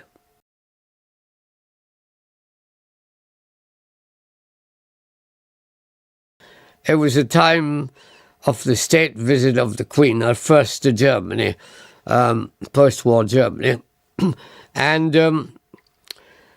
the enthusiasm for her was incredible. Right along the Rhine, they had painted on the banks of the Rhine, "Welcome to our Queen." because, of course, as you know, the family, a Battenberg family, are of German origin. But that does not involve our present Queen of etc. They're of the Windsors. And there was tremendous enthusiasm shown for her. But again, it gave me a chance to meet some of the new heads of state. For example, the new president of Germany, and Adenauer, who was the chancellor, Erhard, who was the chancellor. Oh, and one really got into the inner circle there. And I think they were genuinely working for a new Germany, of which they would be proud of, which would be of the kind that Britain wanted. They were not going to go the same route again. I'm quite convinced of that. Not many of them knew my background. But one remark that said, if we had known then what we know now, we would certainly have not allowed you and your car out of Germany. But apart from joking about it like that, they really didn't connect. I didn't talk about it much, and I didn't think it was the right thing to do in diplomatic circles, because inevitably they do not like to hear talk about the SS. This is interesting because I lecture in Germany today. I've been there fairly recently. And when I lectured 25 or 30 years ago, to a different generation, really, they didn't want to hear about any of the nasty things that went on. I was told never to mention any of the concentration camps, never to mention Hitler or Göring or Himmler or any of these people. And this time when I went, I took the same stance. I wasn't mentioning it, but they were a young generation, and they asked me to talk about Göring and Himmler, whom I interrogated, and it was quite different scene. And some of the people, some of the scientists I interrogated were remarkable people. We brought 26 back to Britain, of which we had to let them go. They were all prisoners of war, but you can only keep them for 2 years. That was the rule. So in mid-1947, they were to be released. But we offered them places at Farnborough as high-ranking civil servants if they would stay. And only 2 of them took it up. And they were the best 2. And one, of course, was the remarkable Dr. Kucherman, who really was the catalyst for Concorde. So we really scored very well out of that. But they were very high-grade scientists. With the wind tunnel backgrounds they had, of course, they were unbeatable in their own field. To begin with, motivation, obviously, is the first. If you're not motivated, you're never going to want to fly. Secondly, once you have, if that gets you there, I think you have got to believe that you're doing something that is going to take your full interest. You're not doing it because it's fashionable or because you think, oh, this is a good sideline to have with the girls or anything like that. You have got to believe that you're hoping to take it even further than just ordinary flying. That, of course, the only way you take it further is either you go into civil aviation as an airline pilot or you go into the services. So I think if you get to the stage where you're thinking about either going civil or service, you have reached the motivation has been there, and then you're going to have to step up another gear. And that means you're going to improve your skills, particularly in blind flying. And that is usually a hurdle that brings a lot down, because it's not everybody takes kindly to that. But without it, I mean, you can neither operate in the two fields we just talked about. You'll only be a fun private pilot. So, as I say, motivation, good reactions, which you'll be tested for anyway. And if you want to go into something like test flying, I think a realization of what you're taking on, that you're not going into something just to fly different interesting aeroplanes. You're moving into a profession that has an element of risk in it that you've got to be prepared to face up to. Most of the really brilliant combat pilots were good shots. It was a hobby of theirs. For example, Johnny Johnson on our side was a very good shot. Galland and Bobby Hartman were both great shots with rifles, hunting people, really. So that is a great asset, because every fighter pilot goes through this, unless he's been a good shot. There comes a period just after you've qualified where you don't think your camera gun shots show that you're not going to hit anything. Aviation, the art of aeronautics, began with the dreamers, inventors, and daredevils who dared to defy gravity. The journey of aviation was nurtured by pioneers like the Wright brothers, whose first flight marked a historic milestone. The role of aircrafts in world wars was groundbreaking, dramatically changing warfare strategies. This initiated a technological evolution in aviation, transforming the simplistic wings of a biplane into the thunderous roar of jet engines. Let's journey through the ages of aviation. Behind every great aircraft, there were great minds. These visionaries, like Sir Frank Whittle, the innovator of the turbojet engine, redefined air travel. Then there's Skunkworks' Kelly Johnson, the genius behind the SR-71 Blackbird. His designs combined speed, stealth and power, crafting machines that dominated the heavens. The contributions of these pioneers have left an indelible mark on the canvas of aviation, shaping the course of history and inspiring generations of engineers and aviators. Each epoch in aviation history gave birth to extraordinary aircrafts, each with their own unique features and roles. The Lockheed SR-71 Blackbird was a marvel of speed and stealth. The F-105 Thunderchief, a supersonic fighter bomber, was vital in the Vietnam War. The P-51 Mustang, a long-range fighter, was critical in World War II.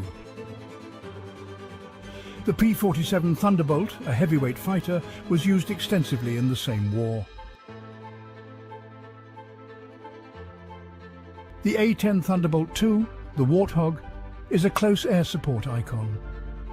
The Messerschmitt Me-262 marked a leap forward in aviation technology. Each of these game changers were instrumental in their eras, and their legacies still resonate today. Beyond the game changers, there are those that have transcended their practical roles to become icons. The Concorde was not just an aircraft, it was a supersonic symbol of luxury and speed.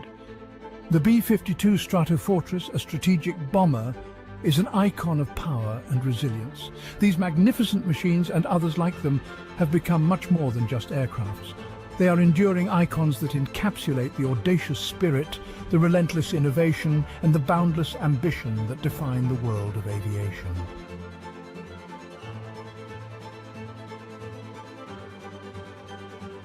for more amazing aerial footage. And to join us in this incredible journey, check out the Dronescapes YouTube channel. If you enjoyed this video, please remember to like and subscribe. And as always, thank you for watching.